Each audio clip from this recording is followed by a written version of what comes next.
action on sustainable projects. Talk Today is brought to you by Subway, open 24 hours in Countryside, Anderson Square in Georgetown, and Centennial Towers in West Bay. And by the Ministry of District Administration. Explore your history, explore your land, explore your sister islands. And Cayman Airways. Call them on 949-2311 to book your nonstop flights to Los Angeles and Panama. And Doctors Hospital. Peace of mind is important when life happens. Doctors Hospital, always there for you. Call 949-6066. But I do have some questions. There are more questions than answers. Cayman Islands' foremost listener participation program. Talk Today. What's on your mind, Cayman? If you're ready to talk, we are ready to listen. Discussing current events and local news, community spotlights, hot topics, listener stories, cultural and historical discussions, environmental issues, fun and lighthearted topics, guest interviews. Cayman, basically anything you want to talk about, we are ready to listen. Here's your guest host. Coming up next, we hear from the chief urologist at Baptist Hospital. Henry Matu is back, directing a play opening at the Harkwell. And if you're a runner, well, we'll let you know about the latest Run Walk in Cayman. Later in the show, it's Open Line. Talk Today next on Radio Cayman. Stay with me. Talk Today is reminding you to avoid any statements or comments which are abusive, derogatory, malicious, or defamatory. Do not use indecent language or make any statement that is false or misleading. Call 1-800-534-8255, 949-6990, 949-8037, or WhatsApp us on 925-3261. And now, back to Talk Today. Good afternoon, and welcome to Talk Today. I'm Charles Glidden. Thanks for tuning in. Well, we've made it through another week, eh? It's Friday, and closer yet to closing out the hurricane season. Although some people had already said the season's closed once that cold front dipped down here and gave us a little cool air. And with some cool breeze too, and a lot of people said, well, that's Christmas breeze. So people are already getting ready for Christmas. They're in the Christmas spirit. They're out and about, you know. I don't know, this week when I went out on the roads, it seemed like no matter what time of day it was, there's a whole load of cars out there, people zipping around, doing things. So people are even playing Christmas music already, believe it or not. Yeah, people are ready for the holidays. Well, I'm going to wrap up the week here, hearing from our friends at Baptist Health, Miami Cancer Institute. This afternoon, my first guest is Dr. Daniel R. Martinez. He's the chief urologist at Baptist Hospital. He also serves as a urologist at Baptist Health Miami Cancer Institute, providing comprehensive care in urology. Dr. Martinez, welcome to Talk Today. Thank you for having me. Very excited. So what brings you to Cayman this time around? This is probably my fifth time now for this wonderful month of November. Not only is it ending hurricane season, but it's Movember, which is Men's Health and Prostate Cancer Awareness Month. Mm-hmm. And I love coming here and doing things like this, having these opportunities to talk about something that's very important and a lot of guys just don't like to talk about, but need to talk about, which is their health. Well, you know, we've had the subject of prostate cancer on here for a number of times. And, I guess culturally, the traditional cancer exam is something that a lot of men say, do I really need to do that?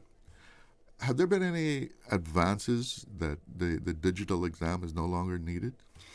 I think you're 100% correct. The men dread the digital rectal exam. In their minds, that's what keeps them from many of them coming to get help and getting screened. It's still part of the workup.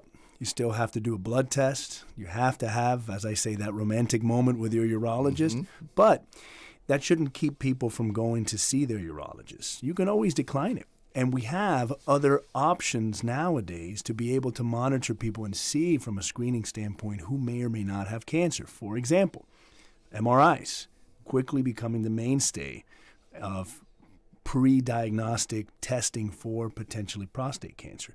We have other blood tests, which are very similar to a PSA, but give you extra information, a 4K ISO PSA. So there are other ways of detecting prostate cancer other than that finger in the rectum exam that men dread.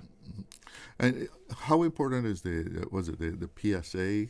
Is that a vital part of it? PSA is extremely important. It is a fantastic screening tool. It drives us urologists crazy because it has a very high false positive rate, so which is great for a screening test. You want to catch everybody. Many of those will be a false positive, meaning it's not real. So PSA is probably the mainstay of everything. You want to try to get that done starting around 40 or 45. If you have a family history of prostate cancer, you start at 40, if not at 45.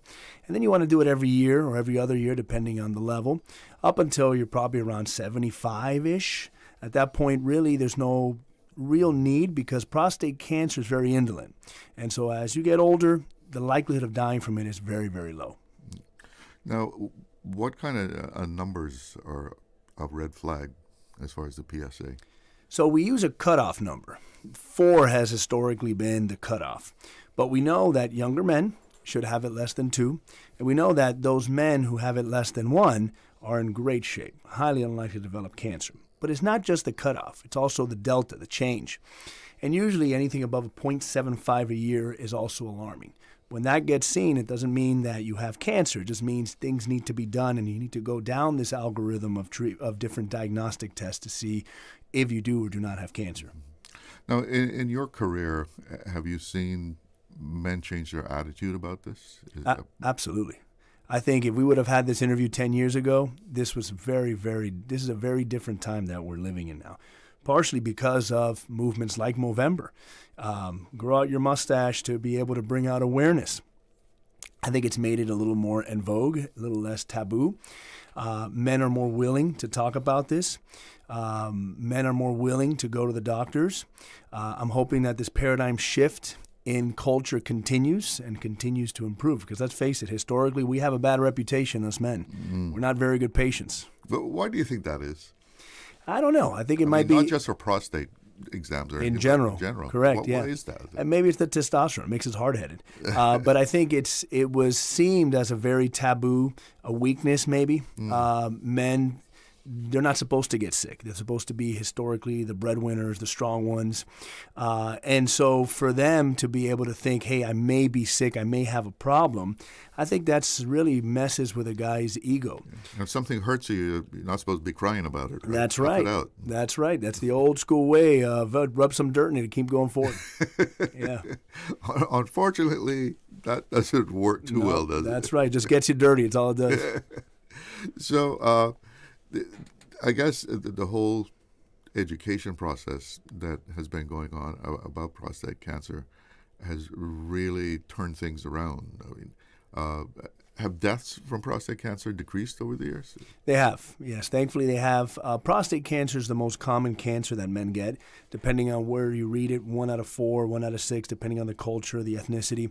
1 out of, let's say, 5 men will develop it. It was, and it still is, I believe, the second leading cause of death in men from a cancer standpoint, after lung cancer.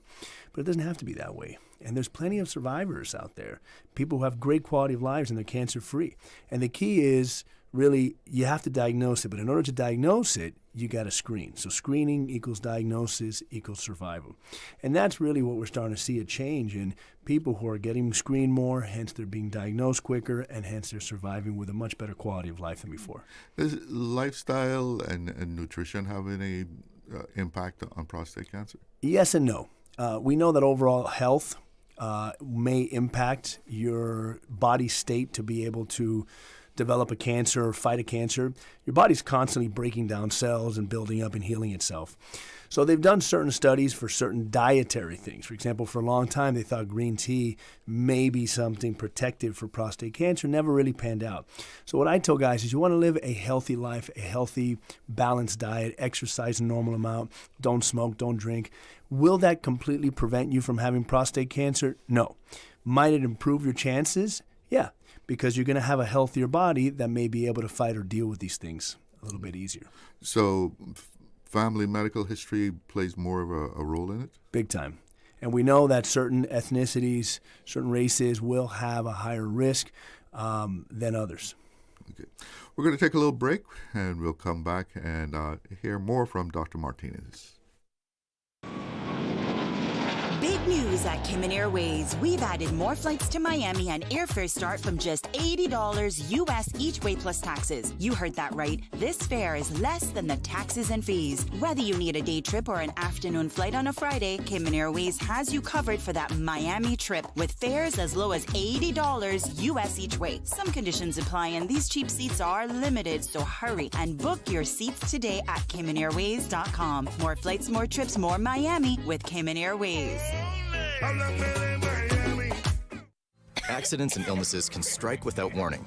Ouch! When it comes to urgent care, every second counts. At Doctors Hospital, we have a dedicated team of experienced doctors and nursing staff available to you 24 hours a day, 7 days a week. Don't waste time in an overcrowded emergency room when you need urgent care. Whether it's a broken bone, a severe infection, or a sudden illness, trust in Doctors Hospital's unwavering dedication to providing the best immediate care. For complete urgent care when you need it the most, choose Doctors Hospital, located in Georgetown, 16 Middle Road. Stay cyber secure with Cayman National. Here are a few tips that will benefit you. Ensure to log out completely when you finish any online banking activities. Be aware of phishing attempts and only click links from trusted sources that are sent from your device through emails and messages. Remember, Cayman National will never ask you for your credentials. If you suspect a fraud attempt or that your account has been compromised, please immediately contact our customer support team at 949-8300. Wouldn't it have been grand if you had purchased land 30 years ago? It may not be 2020, but a perfect vision has never been more clear. Cayman Brac and Little Cayman, poised for growth with an eye on the future. Your land, your history, your future.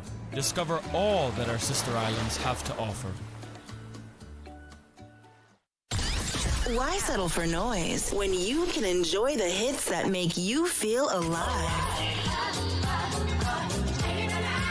105.3 FM has the classics, the memories, and the vibe you've been missing. Switch your dial and catch the breeze. 105.3 FM. Radio Cayman's Talk Today.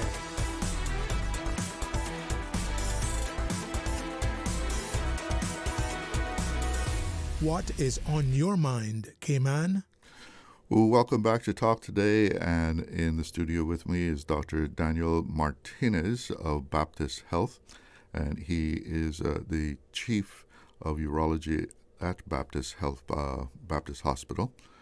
Now, we were talking about prostate cancer, but your practice covers a whole slew of other things, right? What's the main focus? So the main focus of my practice is in men's health. And what I would consider, if you ask any guy, priority is probably the top priority of men's health, which is their sexual function. Most guys really view that as number one with regards to things that they find important. So I like to use that to my advantage because a man's sexual health is a window into their overall health. And so many men... Elaborate on that for me. Many men will come see me, and they've only seen me as a doctor. Yeah. So I always ask them, I say, do you have a general practitioner? Have you seen a cardiologist?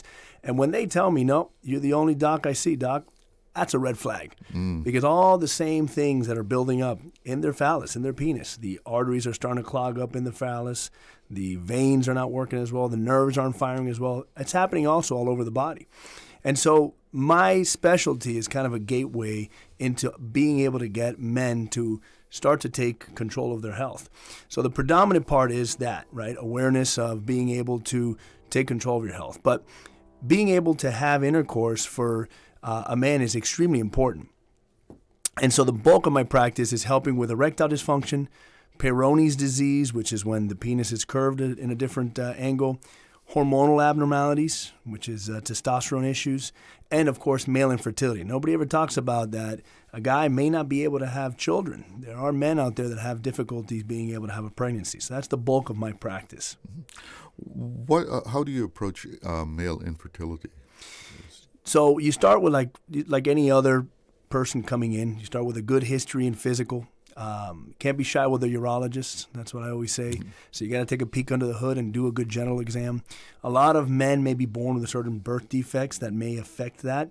Undescended testicles, testicular torsion. Some guys may have done it to themselves with certain exogenous hormonal treatments such as steroids or being on testosterone replacement therapy when they're trying to have a pregnancy. And so from there, then, we take the next step, which is to do a semen analysis. You have to check to see, what do the swimmers look like? What's the concentration? How fertile is this man based off of the semen analysis? We also do blood work. So we do a full hormonal panel, testosterone, FSH, LH. Those are parts of the axis, including the pituitary gland, that helps a man produce not only testosterone but sperm. And we always get an ultrasound as well because we're very interested in the architecture of the testicles and to see if there's any abnormalities that need to be fixed sometimes surgically.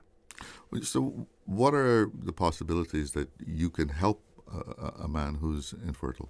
Very high. So infertility, especially when it comes to a couple, we used to think that it was predominantly female-based, but now we know it's 50-50. So a man may have certain things that may be fixed either with lifestyle changes or medications that we have that help stimulate the testicles to produce more and better sperm, or surgically. We can do a slew of different surgical treatments to try to improve their overall testicular health and fertility health. Now, you also specialize, it says male and female sexual dysfunction, right? Yes, I do see some female sexual dysfunction, but I refer that more to a colleague of mine. Female sexual dysfunction actually has more likely to see female sexual dysfunction than male sexual dysfunction. And unfortunately, there are less female sexual dysfunction specialists out there. And that's a whole other hot topic because really it takes two to tango. And if the guy's having issues and we fix it, but the woman's still having issues, well, you really haven't gone anywhere there.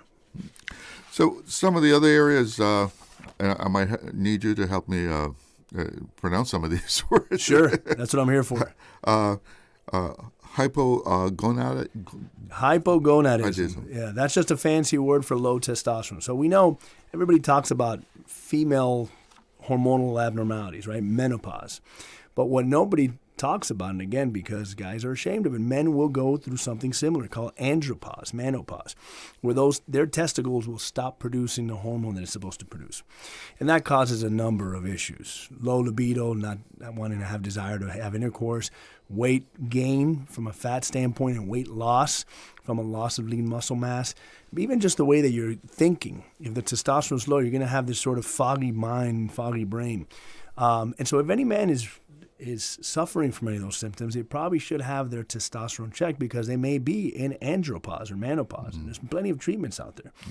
But does that happen in younger men also? It does. And unfortunately, society, we're seeing more and more younger men showing up with this issue, whether it be from environmental factors or let's say they did a cycle of steroids. We know that steroids will shut down a man's ability to produce a testosterone. And some men, one time may be all it takes to be able to cause some damage to the testicles. Other guys may have very resilient testicles.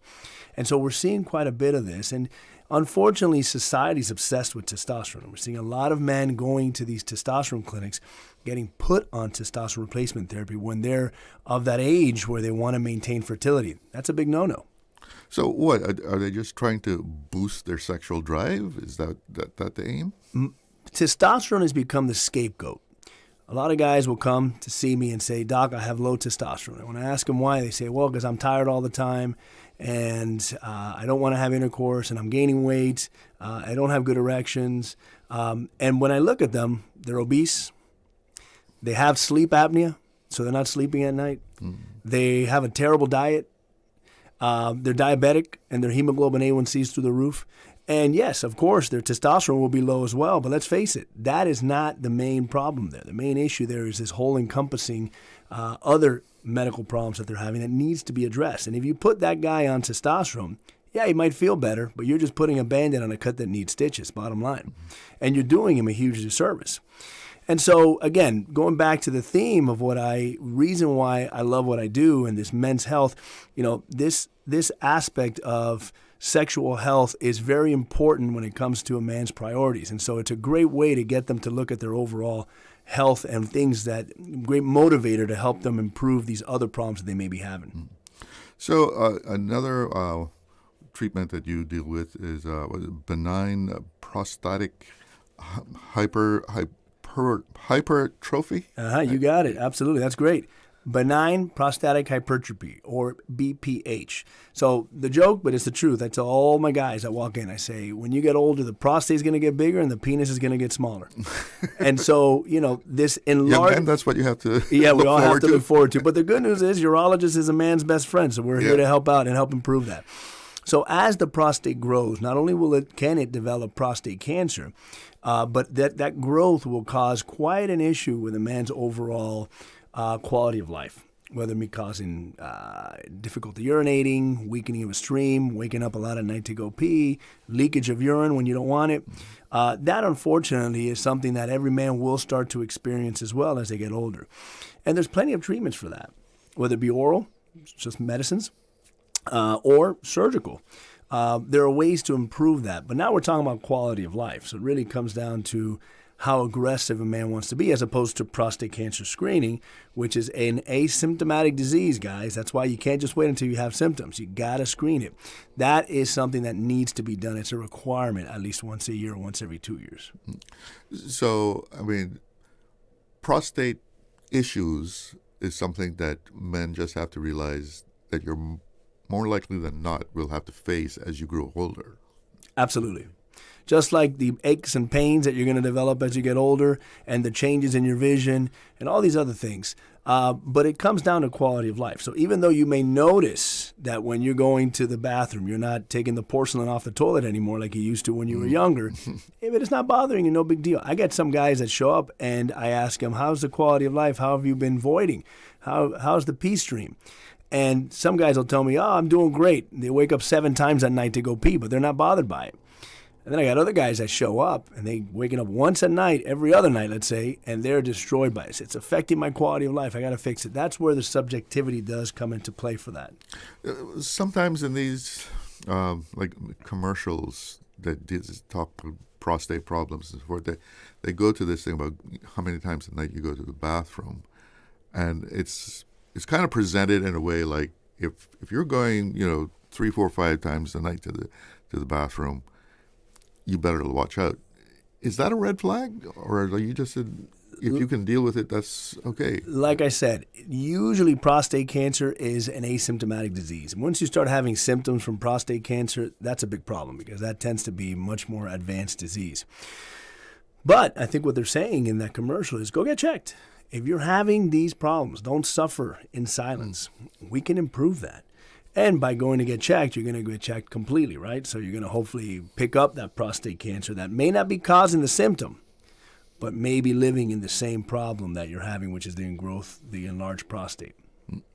Now, here's an interesting term that I found in here: sperm aspirations. Yeah, so sperm aspiration, that's one that everybody, urologists, we're like a mythical creature. Now, nobody really knows all the things that we do.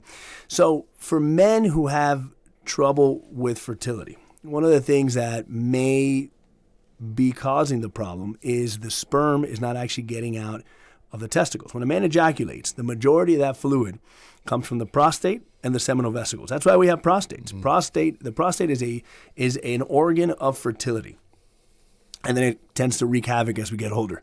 But the fluid from the testicle, which is a very small amount that carries the sperm, has to mix into that ejaculative fluid. Some guys don't have that ability, whether it be that maybe they had a vasectomy. So vasectomy is when you disconnect the tube that brings it up, or they were born with a defect that won't allow things to mix in there, or they have some issues in their testicles themselves. They're not making enough to be able to go and mix in with the fluid.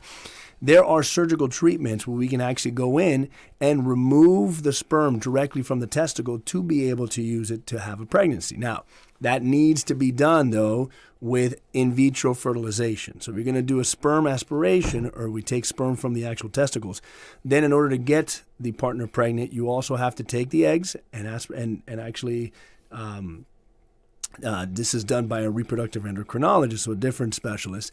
They have to take the egg and they put the sperm inside the egg, allow the embryo to develop, and then they put that and they implant it in the woman's uterus. So fascinating stuff. That's why I say if you're having trouble, go get checked because we have a lot to offer. Yeah, you're not going to lose anything by going and get checked. That's correct. Absolutely. You probably learn something in the process. You gain something for sure. Okay. We have to take a break, but stay with us. We'll be right back.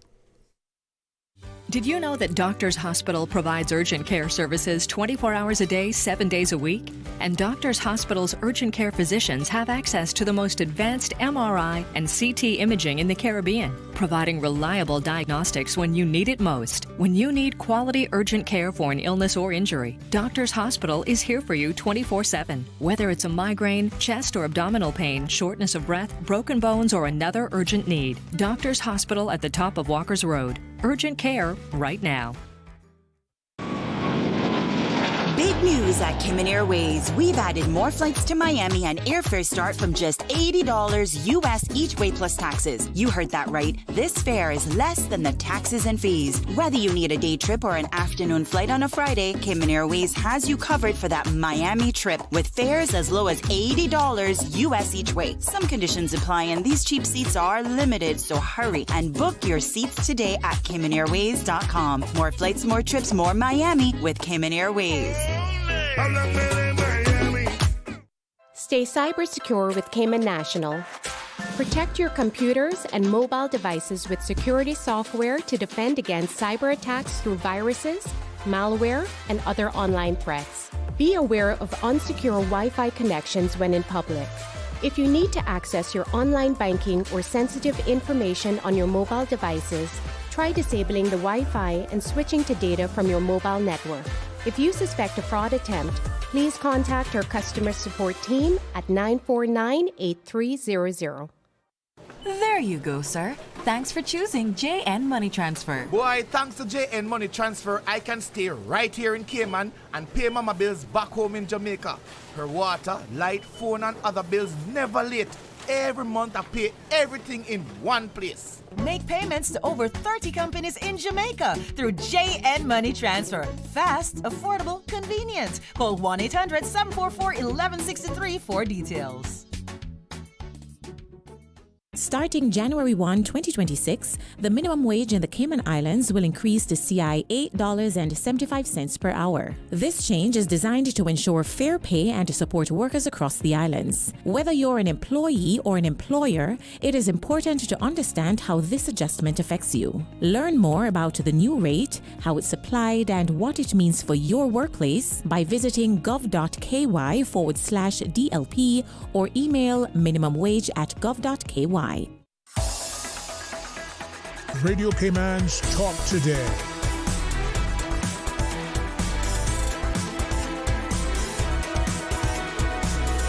What is on your mind, Cayman? Welcome back, and I'm talking to Dr. Daniel Martinez of Baptist Health, and he is a urologist, and one of our listeners is finding the information very interesting. It says, this WhatsApp message says, very interesting and informative show today. Thanks for your questions to the doc, and thanks to your doc guest. He is straight up. No pun intended. That's right. In urology, we get a lot of that. You always have some jokes, right? Yeah. That's right. That's right. Never a boring moment, as I say. Now, some men have taken the I guess you might call it the drastic step of having a vasectomy. Those can be reversed? Absolutely. First of all, I'd say it's not a drastic step. It's a great... There's a lot of myths out there. And again, this comes to the whole machismo, the man, how can I have a vasectomy? It's going to take away all my... It's like Samson and cutting the hair off, right? We know that the vasectomy is probably the highest success of all treatments for being able to prevent pregnancy. We're talking about a 15 to 20 minute long procedure done in the office, local anesthetic. I mean, most of the times when I'm doing vasectomies on patients, I'm talking to them the whole time. A lot of the myths that you'll hear about dropping in testosterone, issues with erections, not being able to, I even heard it causes Alzheimer's or it increases risk for prostate cancer. All that's myth. And so it's a great way of treating or having somebody, when they're done having children, not having to worry about having any more kids. Is it reversible? Absolutely. It is a little more involved, the reversal. So we're talking about now a microscopic procedure where you're taking the two ends of this very, very thin structure and putting it together with very fine suturing. The suture's about it looks like a strand of hair. And so by reconnecting, then you're opening up again this highway to allow the sperm to be able to swim through it. Everybody always asks me, what happens when you have a vasectomy? Does the testicle, which is going to keep making sperm, is it going to explode after a while? No, it doesn't. Your body every 90 days will reabsorb that sperm. And so the 90-day, that's why we say after you have a vasectomy, you have to do a semen analysis after 90 days to see if it worked. That's why we say when you do a vasectomy reversal, you want to wait 90 days before doing a semen analysis to see if it worked, because that's the lifespan of the actual sperm. So you have great success in this. I mean, it's not the end of being able to make a child. That's correct, yeah. Let's say the very typical scenario that I see is a man, second marriage or second partner. Typically the partner's about anywhere from 10 to 20 to sometimes 30 years younger, have no children, and they're interested in having and starting a family with that new partner. The things we look at, age of the patient, overall health of the patient. So again, talking to the overall health and because you have to be healthy to be able to be fertile. Another nice window into an overall health of a person is how fertile are they. And how long it's been since the vasectomy was done. So usually the 10-year cutoff is what we use. It just, unfortunately, the success rate does drop drastically after about 10 years. And we think it has to do with downregulation of actually how much sperm the testicle's making, and the tube itself does start to atrophy, and so it makes it a lot more difficult to reconnect. I know some men would look at infertility. I gotcha. And low sperm count as being something that they're less of a man. Does that have anything to do with masculinity? I get that a lot. I mean, it's some of my emotionally, what I get tied to more emotionally are my fertility patients, because yes, a lot of these men, they show up with their partners and they feel demasculated. I mean, they can't fathom why they cannot have a child and why they have these abnormalities in their semen analysis. And I think it's just the way that, unfortunately, society makes these men perceive themselves. But they have to understand that it's a very common thing to see that. And there's a lot of things that we can do to improve it. It doesn't make that man less of a man because they're having difficulty having a pregnancy. And that, again, feeds back to what we all started talking about before, which is that men need to stop suffering in silence. Don't be embarrassed about that. Come out of the shadows, come out of the woodworks. Your urologist is there to help you. I joke, urologists are a man's best friend, like Lassie, right? The dog. We're here to help men live a healthy life, a joyful life, to be able to make love to their partners, to be able to start a family. You know, those are all very important things. In addition to, of course, prostate cancer awareness is treat cancers from the genital urinary tract. So from outward appearances then, someone that has this problem looks just like any other man, or has no more less masculine features. That's correct. Now, there are rare, but we see it, genetic abnormalities. One of the things that we will do is a genetic test. There are certain things that we will find, such as Klinefelter syndrome, when a man was typically XY, right? A woman is XX. Some men are born XXY, so they have that extra chromosome. Those men do tend to have, I don't want to call it, but more feminine appearing male genitalia. So the phallus may be a little bit smaller. The scrotum itself, which men and women, we're all wired the same way. When we're in the belly of our mothers and we're developing, we are by default women. And we have a special area on that Y chromosome that then activates all the male characteristics to come out. And so the scrotum, a man's scrotum, is actually the labia. If you look at it, it looks very similar, but it fuses together. So in the cases of Klinefelter, that scrotum may be hypoplastic, maybe smaller, may actually look a little more like labia, although they won't have the hole. And so there are certain rare situations where some guys will have certain characteristics that make them appear more feminine. And those men tend to be infertile. But that's very rare. Most guys that I see, that's not the case. It's not a chromosomal problem. And these guys come in and they got big burly beards and they got big muscles. And so fertility is a very interesting and sometimes frustrating scenario because it is something that can be treated, but it emotionally can be very, very tough for men and women, for the couples. Yeah, so I guess you at times kind of play psychologist too. Part-time urologist, part-time psychologist, absolutely. Now, another issue that you deal with is prosthetic urology. What does that involve? So prosthetics, specifically what my major interest and my major focus in my practice is penile prostheses. So interesting enough, going back to erectile dysfunction, for millennia and millennia, men's have always been in the situation where we love sex. And when things go wrong, it's the end of the world. Yeah, everything comes crashing down. That's right. And historically, it was treated with potions and all these sorts of weird things. I gave a talk the other day where I said people were treating with a tiger penis. I actually showed a picture of the tiger penis. Not many people have seen a tiger penis. And even in the 1900s, this was thought to be a psychological problem. And most people that were treating erectile dysfunction were psychiatrists or psychologists. It wasn't until the 1970s, really, that the first organic treatment came out, which was a penile prosthesis. And so this is a prosthetic that you could put inside a man's penis that will allow him to get an erection and maintain an erection. So penile prosthesis for erectile dysfunction, what happened to just taking some Viagra? Well, there's an algorithm here. I wouldn't just jump straight to a penile prosthesis. What I tell my patients is we start with the less invasive, but not as strong treatments, and we work our way up. And so we have pills, Viagra, Levitra, Cialis, Stax, and Stendra. We have these intraurethral gel therapy, so it's a medication you can put inside the urethra. That's stronger than the pills, but now a little more invasive. We have injections, little tiny needles right to the side of the penis. And then if nothing works, we have this implant, which actually carries the highest satisfaction rate for patient and partner. But it is the most invasive in the sense that you have to go to surgery to be able to get it done. But we're talking about a surgery that's about 45 minutes, recovery about a month. And yes, my happiest patients are, without a doubt, my implant patients. Yeah.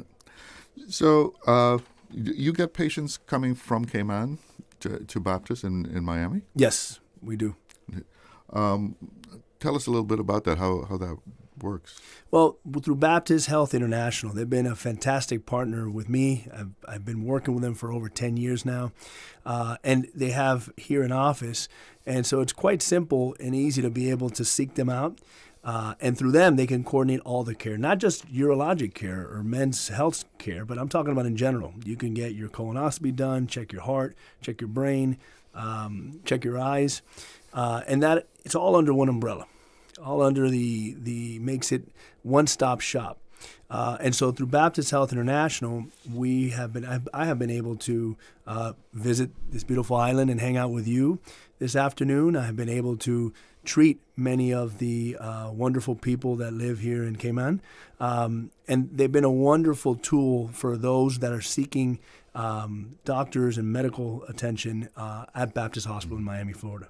Now, you have relationships with doctors here in Cayman, in Grand Cayman? Yes.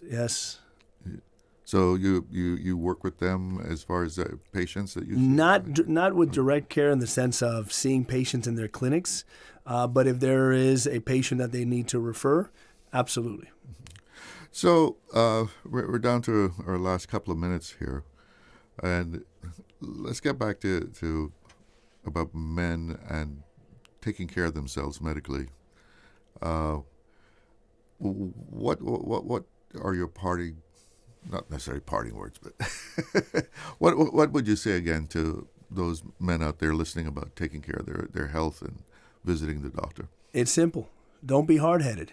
Us men, historically, we're just bad patients. Probably the worst. Actually, the worst is the male doctor. Me, I'm a terrible patient.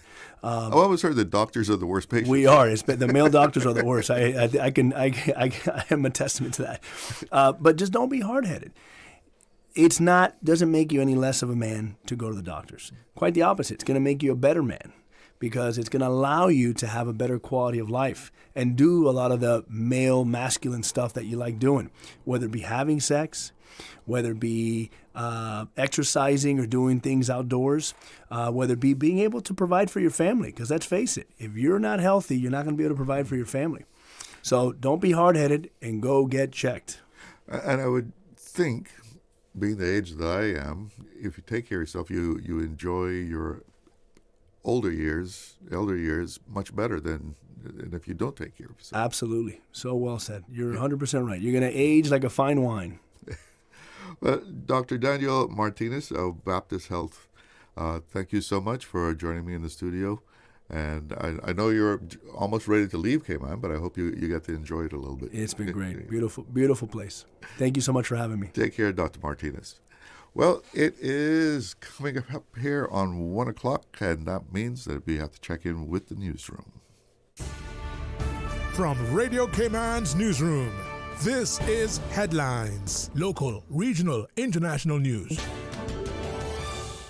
The Headline News is brought to you by Kirk Market and Health Services Authority.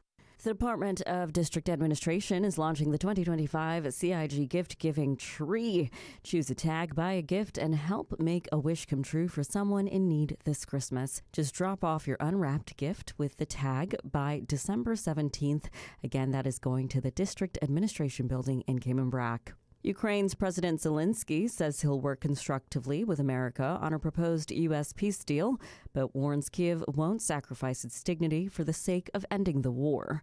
The White House proposal includes concessions many in Ukraine had rejected, such as giving up parts of Donetsk and limiting the country's armed forces to just 600,000. European allies insist they should be part of any talks. In Bangkok, Miss Mexico, Fatima Bosch, is the new Miss Universe, ending a pageant season fraught with controversy, including her public walkout after a Thai official's outburst and the resignation of 2 judges. Her victory is being celebrated in Mexico, but some question whether pageant organizers handed her the crown to make up for the scandals. The growth of artificial intelligence may eventually lead to fewer entry-level graduates being hired, the boss of accountancy giant PwC has told the BBC.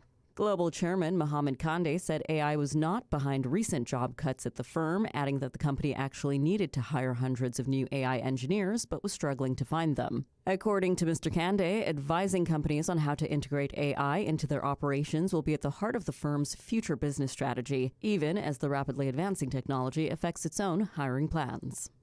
Those are the latest headlines. I'm Elizabeth Charles.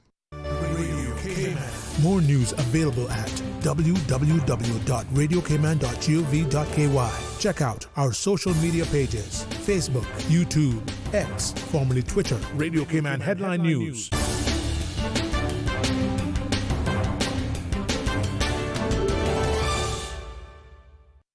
This holiday season, let Kirk Market do the roasting so you can do the hosting. Visit in-store or shop online and order your traditional family feast, complete with classic roasted turkey and ham, all the tasty sides and trimmings. Let the chefs at Kirk Market be your holiday helpers so you can spend less time in the kitchen.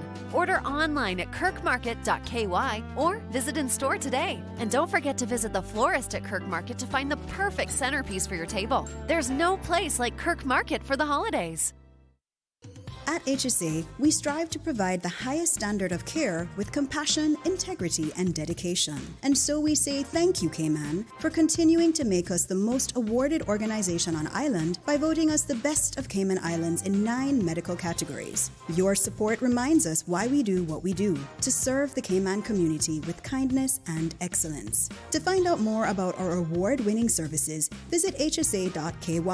At HSA, we are committed to caring for you. Radio Cayman is pleased to feature this special Sister Islands historical vignette brought to you by the Ministry of District Administration and Lands. Explore your history, explore your land, explore your Sister Islands. Although very similar to their Grand Cayman counterparts, organized religion in the sister islands was spearheaded by the work of Baptist ministers as opposed to Presbyterian missionaries who started the churches nearly 40 years after that in Grand Cayman. In May of 1885, Reverend J. H. Sobey, minister of the Second Baptist Church of Montego Bay, visited Cayman Brac at the invitation of the Brac seamen. During his visit, Reverend Sobey held the first service in a large house, and it was so overcrowded that the following day a tent had to be erected to have the service. In 1886, Reverend Sobey returned to Cayman Brac with Secretary of the Jamaica Baptist Missionary Society, Reverend E.J. Hewitt, in order to introduce Reverend H.W. Rutty as the Brac missionary worker. Congregations started at various settlements with the construction of 2 chapels in Stake Bay and the Creek.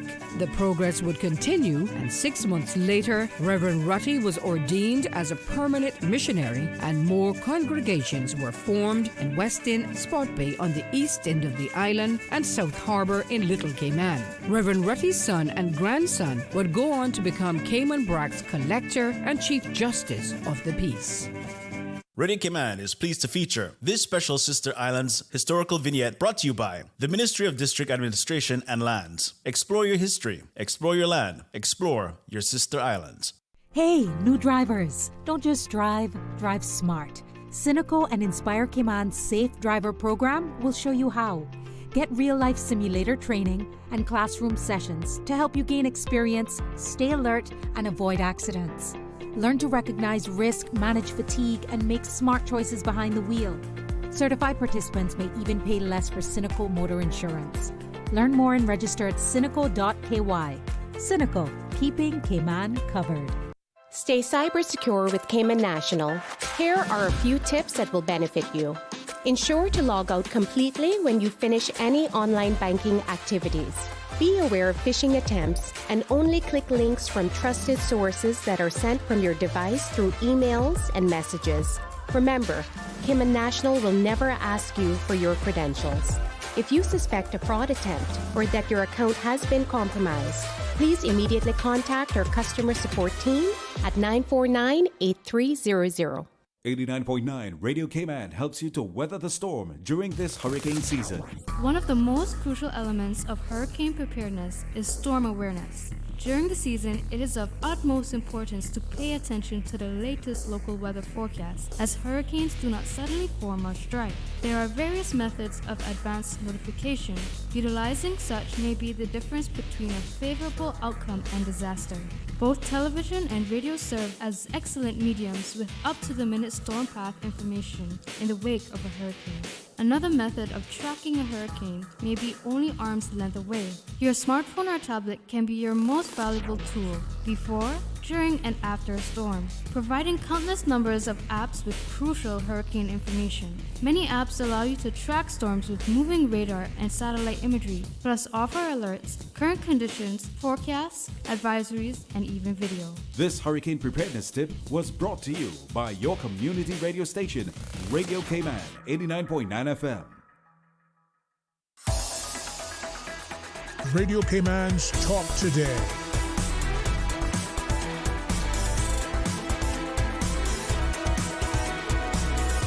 What is on your mind, Cayman? Welcome back, and let's take a quick look at the forecast for today. Afternoon showers, evening showers, night showers, yes. So might want to keep that umbrella handy there. Winds east to northeast at 10 to 15 knots, and seas are moderate to rough, with wave heights of 4 to 6 feet, and that small craft advisory is still in effect. And yes, sunset at 5:44. Yes, Christmas getting closer. The days are getting shorter there. And all is quiet on the hurricane front there. No tropical cyclone activity is expected during the next 7 days. And as we were talking about earlier, it is Christmas. I'm actually trying to find out which way is up here because all my guests just got switched up on me as far as times. It is the holiday season, and if the holidays are coming, that means the NICE program is coming also, right? That's NICE, which stands for National Community Enhancement. I don't know how they got nice out of that, but anyway, that's what they call it. NICE. National Community Enhancement. And that's a program, of course, that gives unemployed people a few weeks of work leading up to Christmas. They have some change in their pocket. And you've probably seen them out there on the road. So it is returning, as was announced a while ago. And it's sort of a Christmas gift from government, right? Yeah. One of the things, though, that I've noticed in years gone by was the number of people that are deployed on one job. You see a lot of people doing like one little job there. I've seen them from my office on Huldah Avenue. They'll be doing something like painting the curb or the pedestrian crossing there by the market. And I always have to shake my head and wonder how many people does it take to paint a little strip of concrete.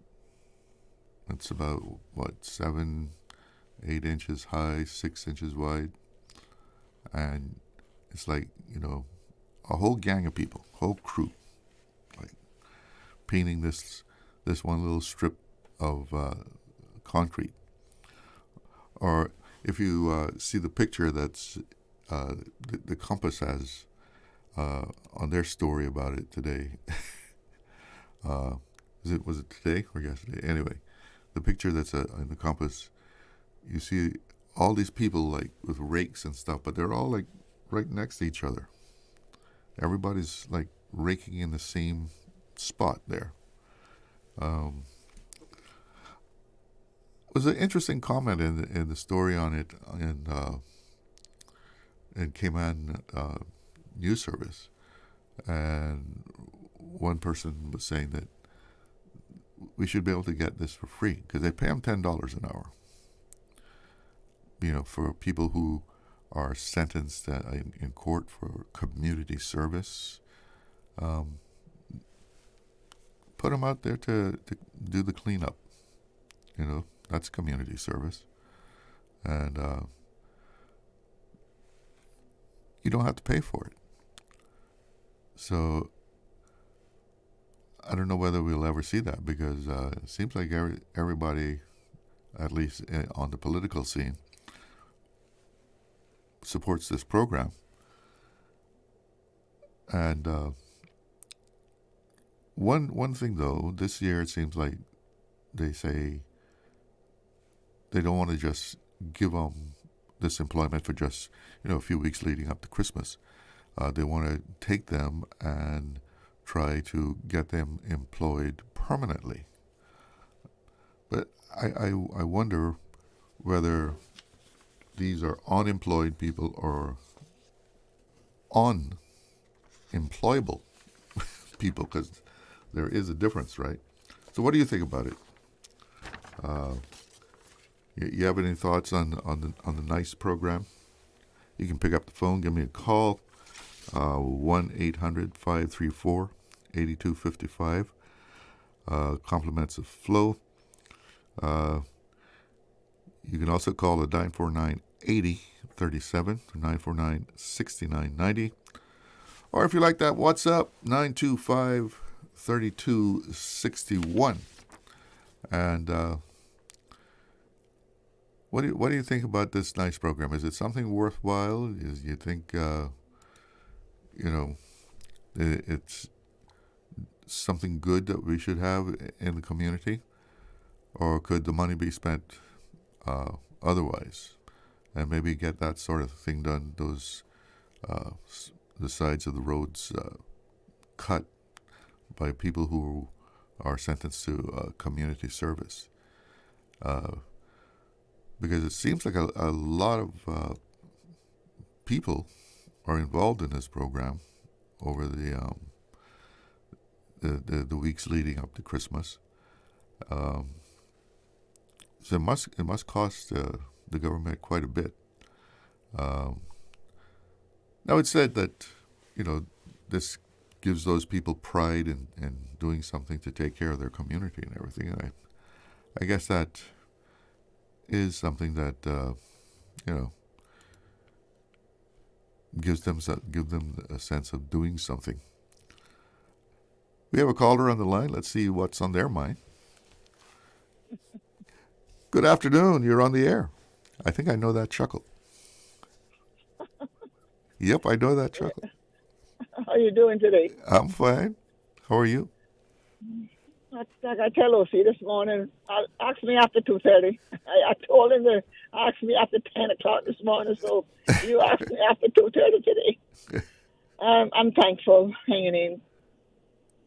Yeah, so what you talking about today?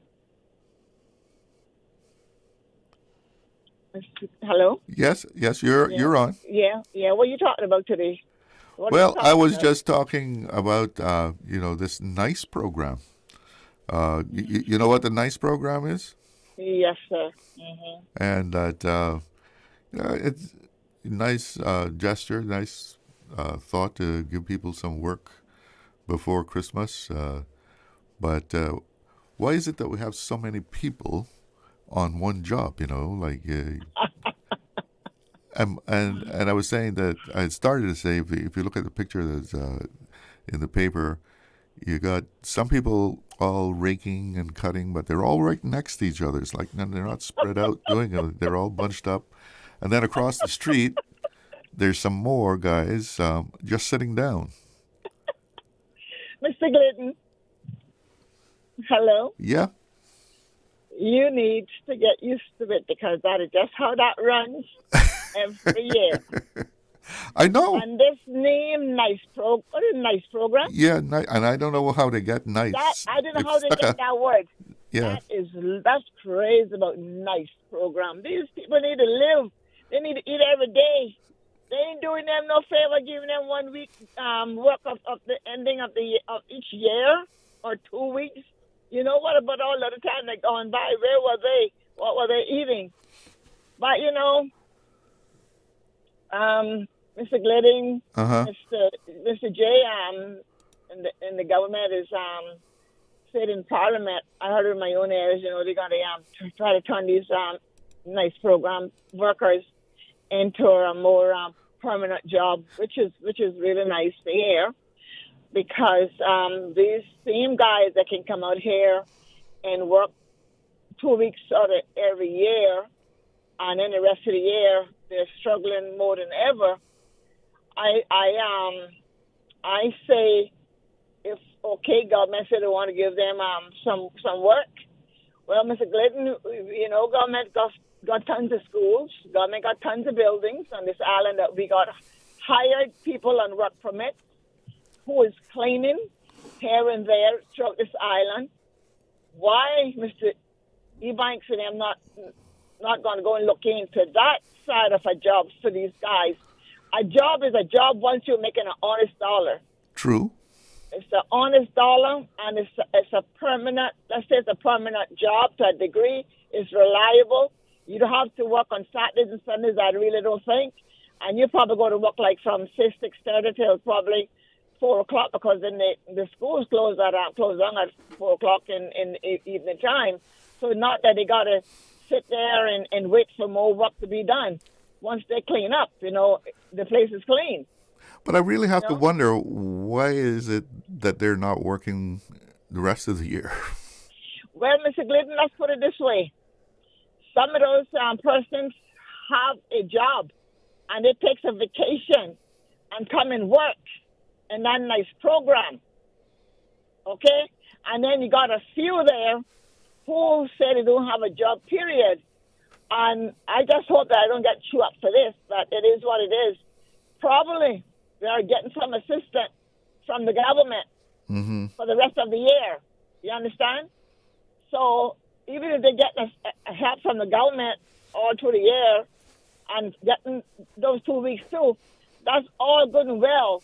But the fact of the matter is, if the government can find work for them, all that will be eliminated to a degree. They can take them out of NAU or whatever the department they got them in, giving them help. Give them a stated job. Well, that's my question. I wonder whether they're interested in a steady job.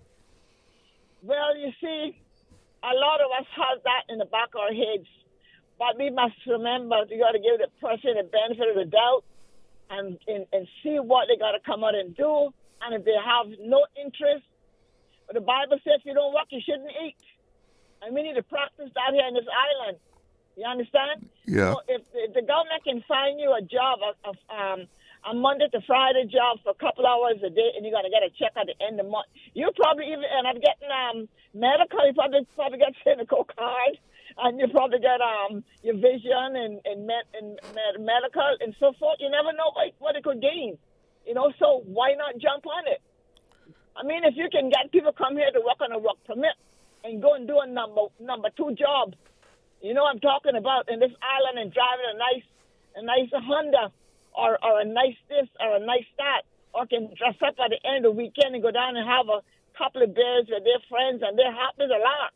I know they got always sitting out crying and moaning that government ain't doing nothing for them.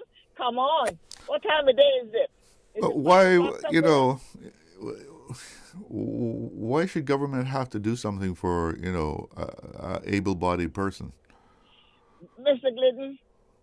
I mean, as much work is around the place, you got to be able to find, if you're willing to go and rake, you know, to get $10 an hour, can't you find something similar to that the rest of the year?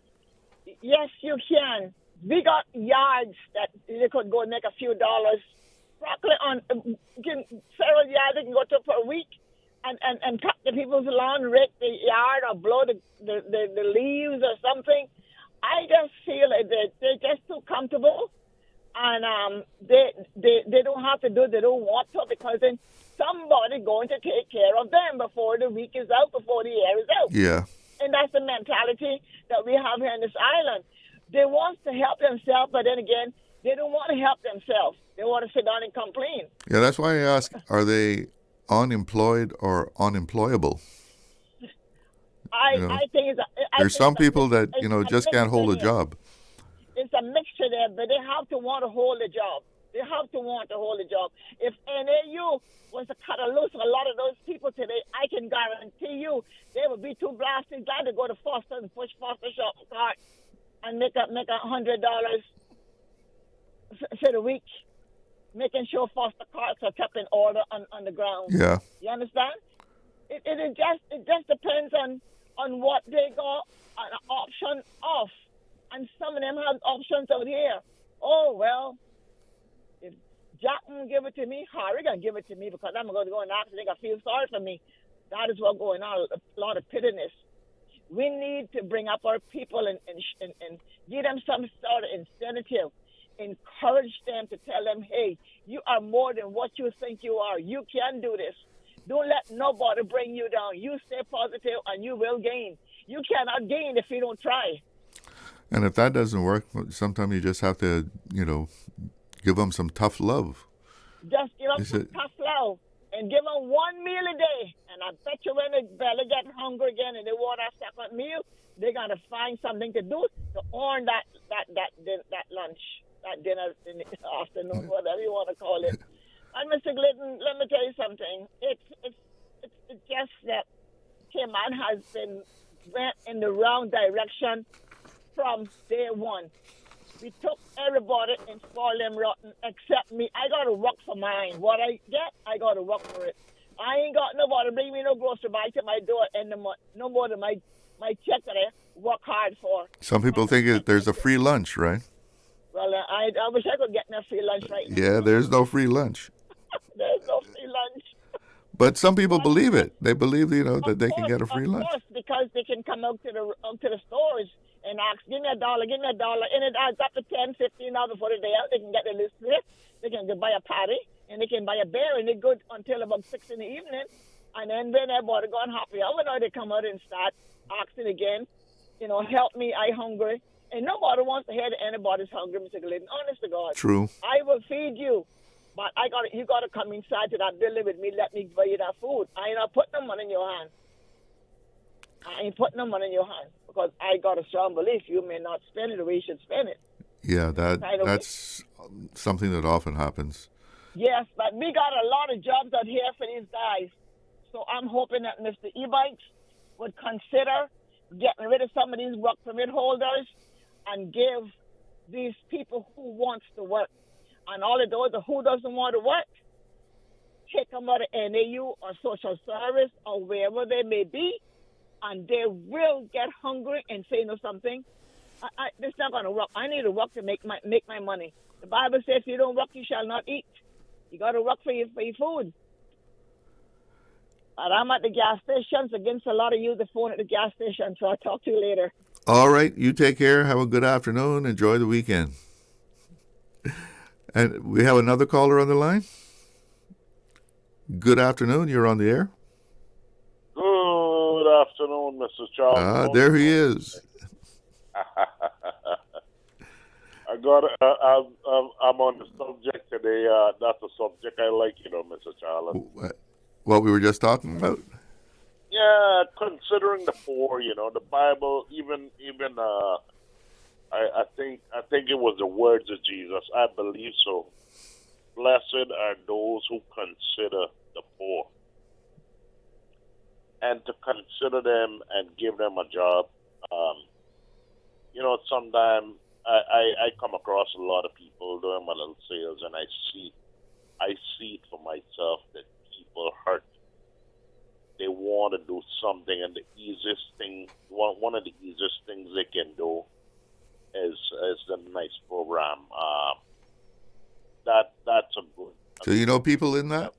You know people that got worked through that? I know a lot of people in it, Mr. Charles. I know a lot of people that been in it. I took part in it myself a long time ago, and I know what the people feel, and they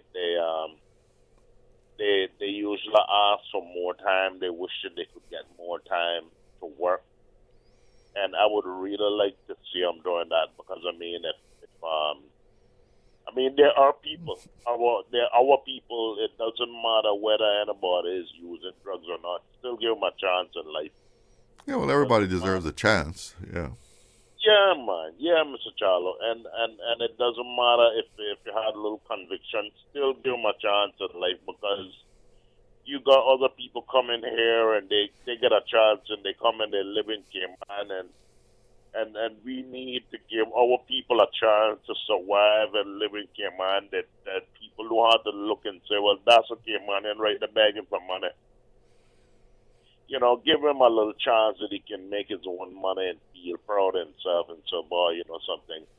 Tell his girlfriend, boy, sweetheart, while going to work this morning, at least I can put something forward for the baby.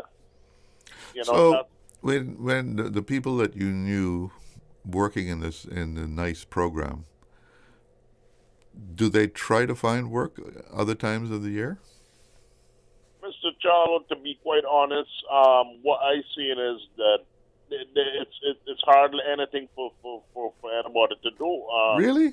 There's a lot of work out there. It might not be what you want to do, but it is honest work. Sometimes you have to do something until you can find something that you really enjoy doing or that you want. Yeah, I know a lot of them trying, Mr. Charlo, and people get discouraged. I see one little young boy, he will reduce the tears. He said, I just lost my job. He started crying. I said, take it easy, but try again. He said he keep on trying, but he can't get no work. One little young little fella, and I said, well, geez, I don't know what I can do help him. So I told him different places to go. One of the young ladies, she saw machine working. I told her try a certain place. And when I went across there again and to do some shopping, I saw her working there. I said, wow, that's good, man. That's good. She listened to what I was saying. But no, it's not everybody. Like you said, I don't want to, talk too much about it. But, Mr. Charlo, that probably has a lot to do with our population, Because if they ain't making no money, if the Caymanians ain't making no money, they would be less inspired to have children. And it's, well, what a sense of having children? And I ain't got no job. I can't get no job nowhere. So, and then... Well, I see some out there that they mightn't have a job, but boy, they're making babies. Yes, but we need a... Mr. Charlo, I honestly believe this is a good step. This is a good step in helping our people that some people have a little literacy problem too, Oh yeah, well we got to educate our people. Yes, sir. I think that we can only be right by going by the words of the Bible. Blessed are those who consider the poor.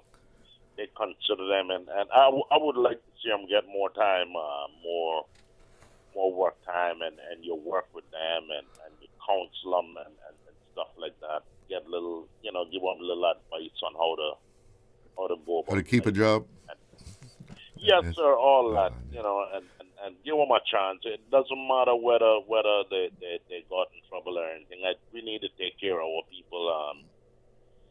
We need to do that because we don't have no other place in the world to go that to go and live in and enjoy life the way that we can enjoy it in Cayman. Some may want to go England and stuff like that, but still Well, Cayman. all right, Poet Laureate. All right, Mr. Charlo. Thank you for the call. You have a good afternoon. You hear? Have a good weekend. Yes, sir. You too, sir. We have to take a break. Stay with me. I'll be right back. Big news at Cayman Airways. We've added more flights to Miami and airfares start from just $80 US each way plus taxes. You heard that right. This fare is less than the taxes and fees. Whether you need a day trip or an afternoon flight on a Friday, Cayman Airways has you covered for that Miami trip with fares as low as $80 US each way. Some conditions apply and these cheap seats are limited, so hurry and book your seats today at CaymanAirways.com. More flights, more trips, more Miami with Cayman Airways. Explore your history. Explore your land. Explore your sister islands. The ultimate staycation experience. Your culture, your freedom. The land that time forgot isn't gone. It's your sister islands. Discover all that our sister islands have to offer. It's time to celebrate 35 years of Caymanian heritage at the National Museum's anniversary celebration and Christmas market. Join us on Saturday, 22nd of November from 5 to 8 p.m. for an evening of festive fun, local shopping, and Caymanian traditions. Shop one-of-a-kind gifts from local artisans and vendors, enjoy traditional food, live entertainment, and family fun. Don't miss it, the National Museum's Christmas market, Saturday, 22nd of November from 5 to 8 p.m. Come celebrate 35 years of history, heritage, and holiday cheer.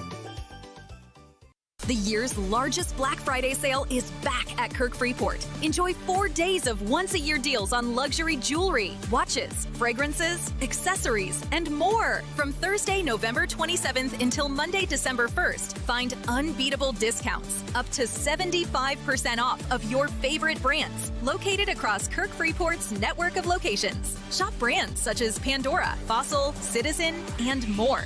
Visit kirkfreeport.com for store details. The Family Resource Center, FRC, is excited to announce the 14th Annual International Men's Day IMD celebration in the Cayman Islands. This year's global theme, Celebrating Men and Boys, aligns with our vision to promote a healthy, hopeful, and resilient population, promoting initiatives to support men and boys in our community. We invite you to engage in our many events, including our 6th Annual Men and Boys Basketball Tournament, Saturday, November 1st, the 4th Annual State of Men and Boys Forum on November 19th. The Men and Boys Domino Tournament in partnership with Boys to Men. And learn more about our male mentorship drive throughout the month. And in partnership with 1-to-1 Young Gentlemen's Club and Boys to Men with a final celebratory event on November 29th. Follow us on social media to learn more or email frc@gov.ky today. Hey, K-Man, this is DJ Lynn. Catch me live weekdays from 7 till 10 a.m. on the Morning Breeze, our sister station, Breeze 105.3 FM.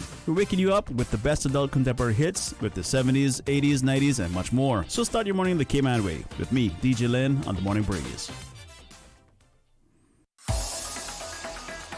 Radio Cayman's Talk Today.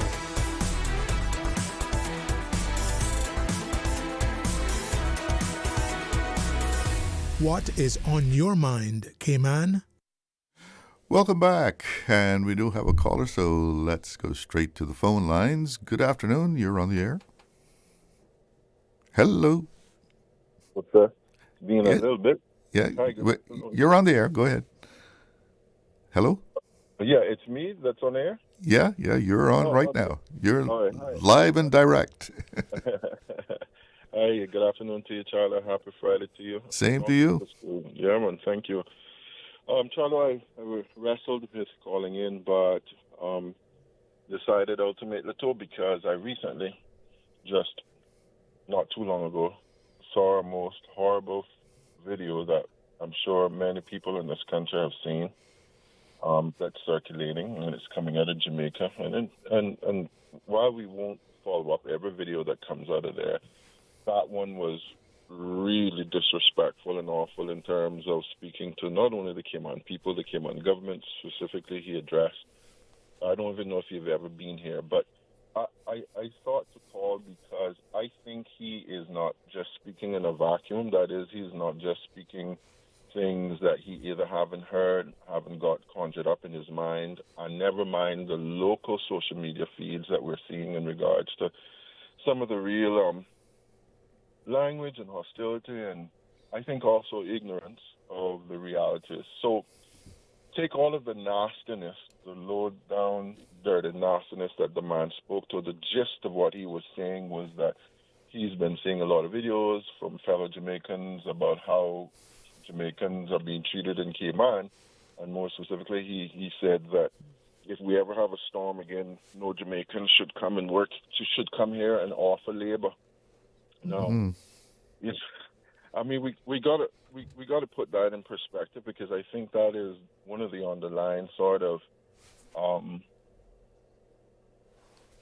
mindsets, if you will, that is pervasive, that is all over the place in terms of the Jamaican community specifically, but probably more broader in terms of the expatriate worker that is on work permit, the guest worker on permit, and that is that anyone, and I remember because I was working in government then, anyone who came to the Cayman Islands to work during our rebuilding efforts, I would say was paid and paid really well. In fact, the money was flowing like milk and honey for people coming to Cayman to work. And our closest island to us that has obviously an abundance of people resources is Jamaica.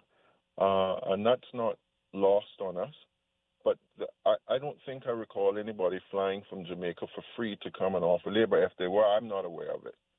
I remember our government waiving a lot of our own immigration regulations or laws at the time and suspending some of them in order to expedite getting workers here. So, you know, we paid for their services. So are we appreciative that they were available? Of course.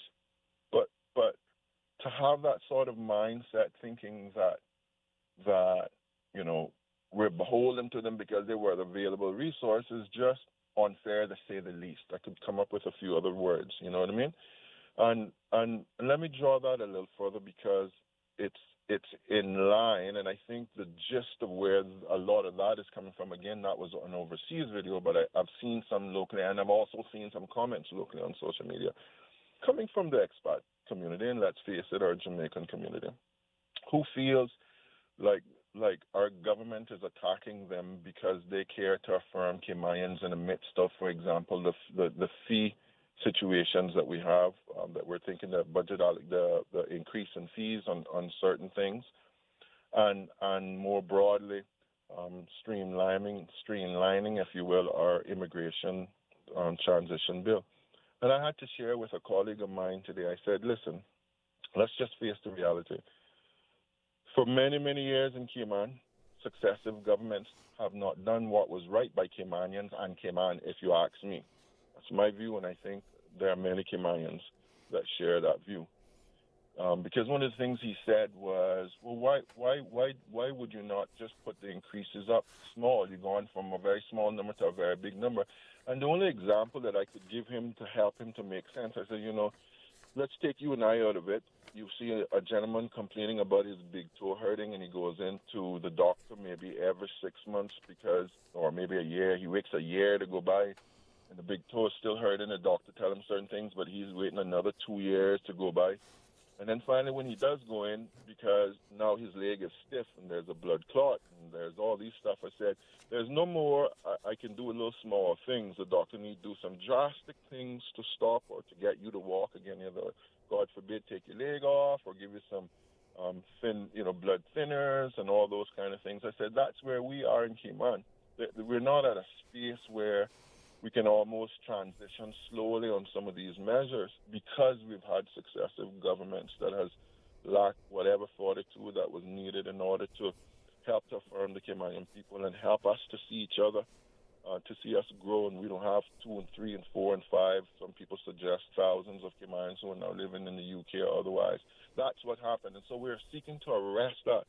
And I said, listen, here's another lens to look at those fees hikes. They could have said, if you're on work permit, you don't get a driver's license anymore. We could have put a moratorium on it. Instead, I think the government, in many measures, recognizing we don't have a public transportation system. This is me deducing what I think they're doing. I don't think they've said this, but it makes sense. Let's raise the fee. The part of it is also to try to, like I said, change some of these things, stop some of these things, slow some of these things down. Yes, so it is a privilege to drive. How about you look at it that way? It is a privilege for you to come and work in Cayman, in many instances, get paid well, hopefully, and to be able to drive a car. But if you're unable to afford those fees, then maybe you may have to look for other transportation needs. And I don't understand why that's so difficult. Like I said, they could have been very difficult and said, no driving. Here's another lens that I think needs to be addressed, and I would like for our guest workers to understand this. In particular, our largest guest worker group, which is the Jamaican community, because I hear it a lot in there. Listen, some of these measures are going to help you. Some of these, let me give you an example. So the government is seeking to bring all of these integrated services together so that they're information sharing. And so some of these companies that have been abusing you, bringing you to Cayman, not paying your health insurance, not paying your pensions, not doing those things, now will find it much harder to do. Now, you may have liked the fact that you could just run around willy-nilly and just be able to try to get your job, but that's not how it works. It doesn't work in any country. I don't think it even works in Jamaica if I went to Jamaica to work. So they're seeking to make your life better in many instances and hold some of these companies and some of these people who are gaming the system and who have been abusing the system. Mm-hmm. And even some of their fellow countrymen that comes from them and has become Caymanian, quote-unquote. And I do that because they don't recognize themselves as Caymanian in many instances. It's only Caymanian for its gain. Let's just face it in many instances. We know the legitimate ones who really care about this country and not just gaming it. So when I just want our fellow Jamaican people to understand, and the expatriate community that is seeing this, our government is seeking to stop some of the runaway foolishness that has been going on in this country, is seeking to affirm the Caymanian people in this country, and the measure should not be looked at as something that we are targeting you. If that's the case, I'm going to give you another quick example before I go. I was speaking, I'm going to be very careful, and I think I may have shared this, I can't remember now, but recently after the hurricane, I was at a very isolated space, just having a sit down and thought and kind of thinking and looking, and there was a gentleman not too far from me. Now, I'm going to just share broadly. we got to talking when he passed by me and said, hello, da-da-da, Ray. I come to find out this gentleman works in the Cayman Islands government. And I obviously haven't been a civil servant. I understand the government and pretty much where they're at, and they're making, some decent money based on where they're at. I learned, and he's from a very far away country, by the way, nothing close to us, so let's take that out of the question. I learned, Charlo, that he asked me, he said, why is the Caymanian people don't like expatriate workers? And I had to pause for a minute, because by that time I'd already learned where he was from, that he'd only learned about us because a friend was here. He'd never heard about us before that. And he was working in the Cayman Islands. So I asked him, I said, you see where you're working? And do you understand that if you're asking me a question and I want you to answer it for yourself. You're not just working in the Cayman Islands, you're working in the Cayman Islands government. You never knew about us until your friend shared an article, an advert with you. You applied and you got it. You working in our government, and you're asking me. You're around because I know the Cayman Islands government is a large employer of Caymanians. You're probably working around 90% Caymanians. And bro, you're asking me why we don't like expatriate workers. Are you listening to yourself? And I could see the light bulbs going on. But you know what that is? And I know he later understood where we're coming from because we dove down into that conversation. It's because he is around people of his same culture, same thing. They're feeding the same foolishness in regards to Cayman. Never mind, he's inside the Cayman. The video I heard this morning, the gentleman was outside the Cayman, ignorant and silly and foolish, and probably never been here in his life. But this one was working not only in Cayman, in the Cayman Islands government, Charlo, and he's asking that question. And I was like, wow. That's what happens. That's what I talk about when we talk about creating subcultures and why we may need to look at putting moratoriums on certain numbers and that sort of thing. It's just a thought I had, man, and it's really been bothering me that our expatriate workers are feeling like this because they need to understand that we care. We're not at an antagonistic stage. Caymanians just need to feel like we're part of this economic miracle. And it's about not being left behind. Yeah, it's about time now we arrest it, and some things you just can't do in transition. You need stop the bleeding now. Well, listen, I got to stick a pin there because I got to take a break and get some guests in. But thank you so much for the call. Thank you so much. Good stuff. We'll be right back.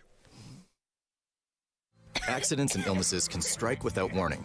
Ouch! When it comes to urgent care, every second counts. At Doctors Hospital, we have a dedicated team of experienced doctors and nursing staff available to you 24 hours a day, 7 days a week. Don't waste time in an overcrowded emergency room when you need urgent care. Whether it's a broken bone, a severe infection, or a sudden illness, trust in Doctors Hospital's unwavering dedication to providing the best immediate care. For complete urgent care when you need it the most, choose Doctors Hospital, located in Georgetown, 16 Middle Road. Stay cyber secure with Cayman National. Here are a few tips that will benefit you. Ensure to log out completely when you finish any online banking activities.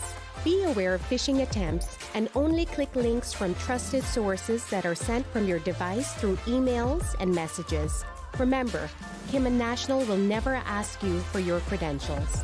If you suspect a fraud attempt or that your account has been compromised, please immediately contact our customer support team at 949-8300. This hurricane season, don't wait until the last minute. Store before the storm. Stock up now with at least 1 gallon of water per person per day for a 3-day supply. And don't forget pets, the elderly, and nursing mothers. You'll need water for drinking and daily needs. And rest easy knowing the Water Authority is working hard to protect our water systems, keeping pumps, pipelines, and storage secure so you'll have safe, reliable water when you need it most. Be prepared. Store before the storm. It's time to celebrate 35 years of Caymanian heritage at the National Museum's Anniversary Celebration and Christmas Market. Join us on Saturday, 22nd of November from 5 to 8 p.m. for an evening of festive fun, local shopping, and Caymanian traditions. Shop one-of-a-kind gifts from local artisans and vendors, enjoy traditional food, live entertainment, and family fun. Don't miss it, the National Museum's Christmas Market, Saturday, 22nd of November from 5 to 8 p.m. Come celebrate 35 years of history, heritage, and holiday cheer. Freedom, Cayman Brack. Freedom, Little Cayman. Soft breezes, blue waters, no traffic. Unwind and rejuvenate your mind, body, and soul. Sister Island Staycations, a taste of freedom. Discover all that our sister islands have to offer. The offices of dermatologist Dr. Wayne Porter will be taking appointments from November 17 to 22 at his Crew Road Clinic. Appointment slots are limited. Whether you're seeking advanced skincare, Botox, filler, cosmetic enhancements, or simply looking to reduce wrinkles, Dr. Porter offers a full-service dermatology and dermatological surgery practice. For more information, email dr.porterkman@gmail.com or call 946-9020 to book your appointment today. That is 946-9020. Starting January 1, 2026, the minimum wage in the Cayman Islands will increase to CI $8.75 per hour. This change is designed to ensure fair pay and to support workers across the islands. Whether you're an employee or an employer, it is important to understand how this adjustment affects you. Learn more about the new rate, how it's applied, and what it means for your workplace by visiting gov.ky/DLP or email minimumwage@gov.ky. The buzz is back, Cayman. It's time for the 26th annual RBC Royal Bank Primary National Spelling Bee, where the island's brightest little stars show just how powerful words can be.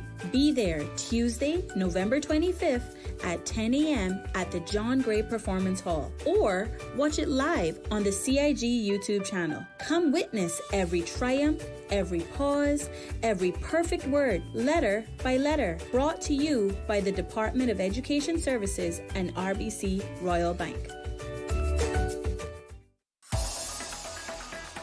Radio Cayman's Talk Today.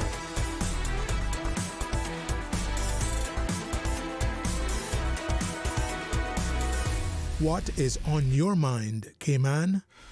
Welcome back.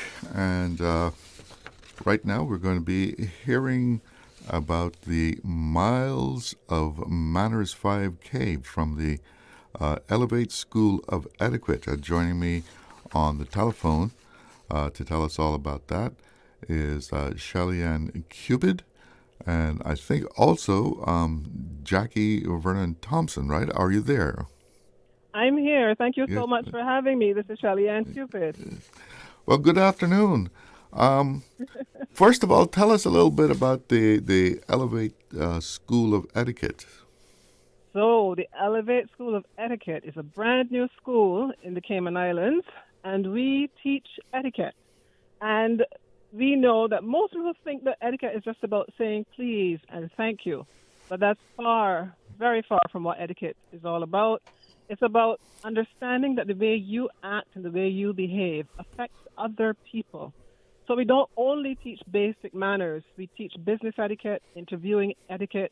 We teach young ladies and young gentlemen to honor their bodies. We teach young men chivalry, something that people think is dead, but it is not.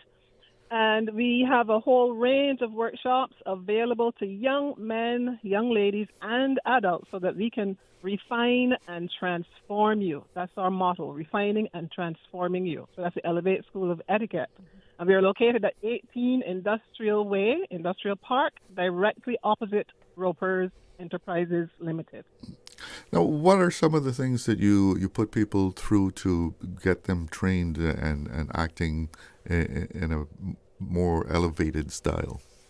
So we have workshops, very specially curated workshops for all ages. We design the workshops, especially the ones for the children. We design it to meet their learning needs, and we start as early as 5 years old because we know that's when children have the most impact at that young age. So we teach children dining etiquette. We teach them how to sit like young ladies and gentlemen. We teach young boys to open doors for ladies, how to walk with a lady when you're walking on the street. The lady's on the inside, the gentleman is on the outside. And the gentleman always lets a lady hold his left arm if he's right-handed so that he can open doors for her. And going up and down the stairs, a gentleman always walks in front of the lady when she goes down the stairs and behind her when she goes up the stairs. And these are, things that have been lost, so to speak, in modern times, because some young ladies think they don't need a man to do those things for them because we want to be, self-assured and our own women. But those things still matter today. And we are committed to bringing those values back to the Cayman Islands, starting with the young people, but also teaching the adults the importance of etiquette. Now, you mentioned that you also teach about interviews and how to handle yourself in an interview. Yes. We teach interview etiquette, especially for school leavers who might not be aware how their mannerisms, how the way that they dress has an impact when they walk into that interview room. Because even before you open your mouth to introduce yourself, your interviewer is already making a judgment call on you from the time you walk through the door. Grooming, personal presence, the way you stand, the way you sit, how you make small talk. This morning we had a very good session with the Red Bay Primary School about small talk, and the children were so enthusiastic, saying thank you and please, and walking into the room and announcing yourself, saying good morning, and then allowing the person who's already in the room to acknowledge you and say good morning and how are you. So it's all a lot to do with personal presentation, grace, refinement, civility that we want our young people to learn, so that when they go into an interview, from the time their interviewer sees them, they've already separated themselves from the competition by how they present themselves. Do you give them exercises and actually how to go through an interview, how to respond to questions? Yes, our sessions are very practical in that we do one-on-ones. We go through the paces with you as we did today. We got a young man from Red Bay Primary to stand, and we went through the whole small talk situation with him, let him walk into the room and say good morning so the children see what we are teaching in action. So, yes, we do practicals, just not theory. The practical is the part that really matters, because when you practice something is when it becomes ingrained in your mind. So, yes, we do practicals with our students. So you're hosting this walk-run on Sunday morning, right? Sunday morning at 6 a.m., just outside of the Elevate School of Etiquette is where the race will start and end. And it's called the Miles of Manners 5K because we wanted to teach and get the message out that manners do matter. So Miles of Manners is a unique name. We're hoping that it stays unique and that people see it and wonder what it's all about. So the 5K will start at 6 a.m. on Sunday, November the 23rd, and it follows a route that takes you past the UC up to Health City on the highway and back through down the Esley Pidditts Highway back down to the starting point. And we're encouraging everyone to come out. Adults, $25 to register. Children, $15. You can get your T-shirt at the same time and a gift bag. And you can register at Monograms and More, which is at 266 North Church Street, just across from Trisha's Roses. And if you go there today, you have until 5 o'clock. You can go and register for the Miles of Manners 5K walk run this Sunday, November 23rd at 6 a.m. So you have to be registered by today? No, you can register on Sunday morning as well. We will be there to accommodate you. We'll be there from 4:30 in the morning. I know that's a time that some people can't even get one eye open, but we will be there because we want to accommodate as many people as possible. So if you come before the 6 a.m. start, we will register you at the school, the Elevate School of Etiquette. We'll be there to register people who didn't make it to Monograms and More today. And we have a special offer. If you have friends or family members who've been affected by Hurricane Melissa in Jamaica or Cuba, if you register for the race and you complete the race, you can walk. You don't need to run. Take a nice, cool walk, watch all the scenery around and just relax and have a nice walk.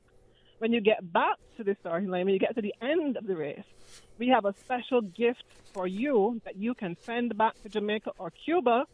Very special gift, long-lasting gift that will help them to stay in contact with you, no matter if there's power, no matter if the towers are down. We have a gift that will help you and your loved ones to stay in contact. Once you finish the race, that will be your gift. So you have prizes for winners, or how does that work? Yes, we do the normal prizes for first, second, and third place winners in the different categories, male, female, children. But we're also giving a special prize for the person who has the best all-white outfit. So if you turn up and you're decked out in your white track pants or white shorts and white socks and white shoes, and we think your outfit is just way above the rest, there's a special prize in store for you with your best all-white running or walking gear. So why are you having this run walk? Well, the initial idea was to get our name out, to let people know that we're here, that we offer these services, these invaluable services. But also because part of the initiative, and this was raised by the head girl of Red Bay Primary School, Tahira Stewart. She has an idea, a wonderful idea, to promote, to establish reading corners in all of the primary schools in Grand Cayman. So from her initiative, her focus, we are also donating part of the proceeds of the race to various primary schools across the island to establish reading corners in their schools. So if your school has not signed up and you're hearing this, call my number, 916-1044. We can get your school on board and get you to participate, and there will be special prizes for the school that has the most participants. So we are looking to give back to the Caymanian community, and this is one of the ways we are doing that, by assisting the primary schools to establish reading corners at each school for the benefit of the children. Here, real quick, tell us the details again of what's happening on Sunday. Sunday, Miles of Manners 5K walk run starts at 6 a.m. at the Elevate School of Etiquette, and that's located right across from Roper's Roper's Enterprises Limited in Industrial Park. You can't miss us. There's a big sign over the door, ESO, which stands for Elevate School of Etiquette. Get there on Sunday morning. The race starts at 6 a.m. Best all-white running gear or walking gear will win a prize. Proceeds in aid of the schools for establishing reading corners, and also to help our brothers and sisters in Jamaica and Cuba who've been affected by Hurricane Melissa. We would love you to come out and support it. Come and be a part of something that will become a staple on the Cayman Islands race calendar, we hope, for many years to come. Well, Shelly-Ann Cupid, thank you for joining me here on Talk today, and I hope you have a successful run walk on Sunday morning. Thank you so much for having me. We really appreciate it. All right, take care now. Thank you. My pleasure. It is 2 o'clock. That means it's time for Headline News. From Radio Cayman's newsroom, this is Headlines. The Headline News is brought to you by Kirk Market. Cayman Brac gets ready to celebrate Pirates Week with a full day of island festivities happening at Scott's Dock this Saturday, November 22nd. It will feature crafts, food, live music, and a drone show, in addition to fireworks for the entire family. Australia is expanding its teen social media ban next month to include Twitch, the gaming live stream platform. Kids under 16 will not be able to open new Twitch accounts after December 10th, and all existing ones must be closed by January 9th. The government says the move aims to cut online risks and pressures facing children. The International Committee of the Red Cross is cutting nearly 3,000 jobs worldwide after major donors slashed humanitarian budgets. The Geneva-based group says it will focus its shrinking resources on the world's most critical conflict zones, like Congo, Sudan, Ukraine, and Gaza. Similar job and budget cuts are hitting other humanitarian organizations. UK government borrowing was higher than expected last month, according to the latest official figures. Borrowing, the difference between public spending and tax income, was $17.4 billion in October, the Office for National Statistics said, which was above analysts' forecasts of UK $15 billion. The borrowing figures come less than a week before Chancellor Rachel Reeves unveils her budget, and she has previously confirmed both tax rises and spending cuts are on the table. Ruth Gregory, Deputy Chief UK Economist at Capital Economics, said that together the latest government borrowing and retail sales figures painted a pretty grim picture of the economy. Those are the latest headlines. I'm Elizabeth Charles. www.radiocayman.gov.ky. Check out our social media pages: Facebook, YouTube, X, formerly Twitter, Radio Cayman Headline News.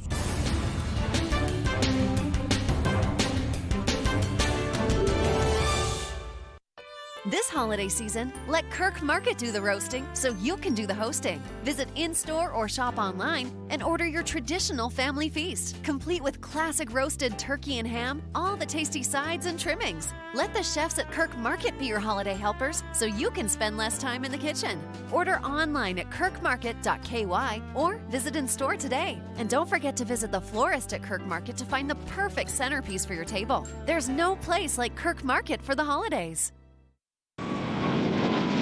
Big news at Cayman Airways. We've added more flights to Miami and airfares start from just $80 US each way plus taxes. You heard that right. This fare is less than the taxes and fees. Whether you need a day trip or an afternoon flight on a Friday, Cayman Airways has you covered for that Miami trip with fares as low as $80 US each way. Some conditions apply and these cheap seats are limited, so hurry and book your seats today at CaymanAirways.com. More flights, more trips, more Miami with Cayman Airways.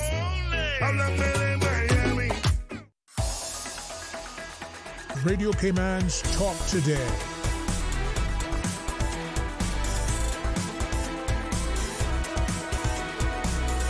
What is on your mind, Cayman? Welcome back. And this segment is for all you theater goers.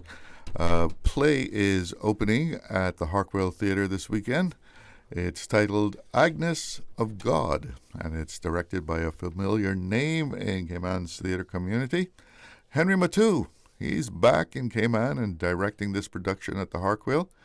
And I have the pleasure of having Henry in the studio with me this afternoon, along with John Pielmeyer. Did I get it? John Pielmeyer. He is actually the playwright of Agnes of God, and they're here to tell us all about this production. I guess I should be calling you Dr. Henry. It doesn't matter. Anything. Henry is fine. It's been a while, Henry. Yeah, sure. We haven't seen each other. You know, I've never really left. I've just stepped out for a little while, but I'm always back and forth. You know, the grandchildren are here, and we have our house and so on. So I go where jobs are. So I work sometimes up in the Bahamas, in Guyana, in Jamaica, and wherever the jobs are. So I don't enjoy traveling too much around, you know, from one place to another, but that's what I have to do.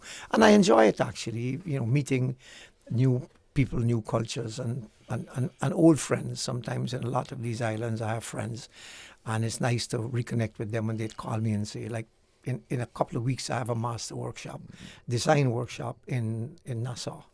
So things like that. But I haven't left Cayman. I'm still very much here. But are you directing in these places also? Yes. For example, I did in the United States. I don't really direct, but I do work at the.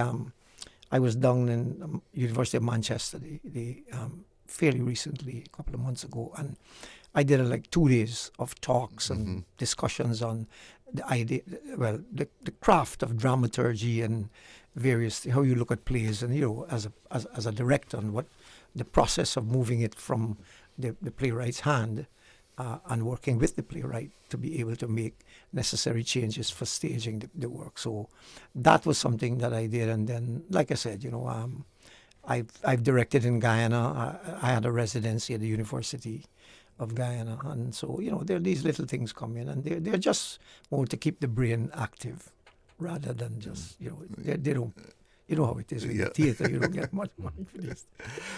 Well, knowing you, I know when you select a play that you want to direct, it's not the run-of-the-mill. No. So what attracted you to Agnes of God? Well, I mean, the playwright is sitting here, so and it does, but I'm very honest, and I wrote it in my program note, which he will read. Is that there are a couple of things. First of all, I think that the play it's relevant. I mean, it's terribly relevant, and this is where when you know a play is good. The measure of good plays is not just in the literary merits of the play or the theatrical merits. Those are two critical areas that a play must be strong in.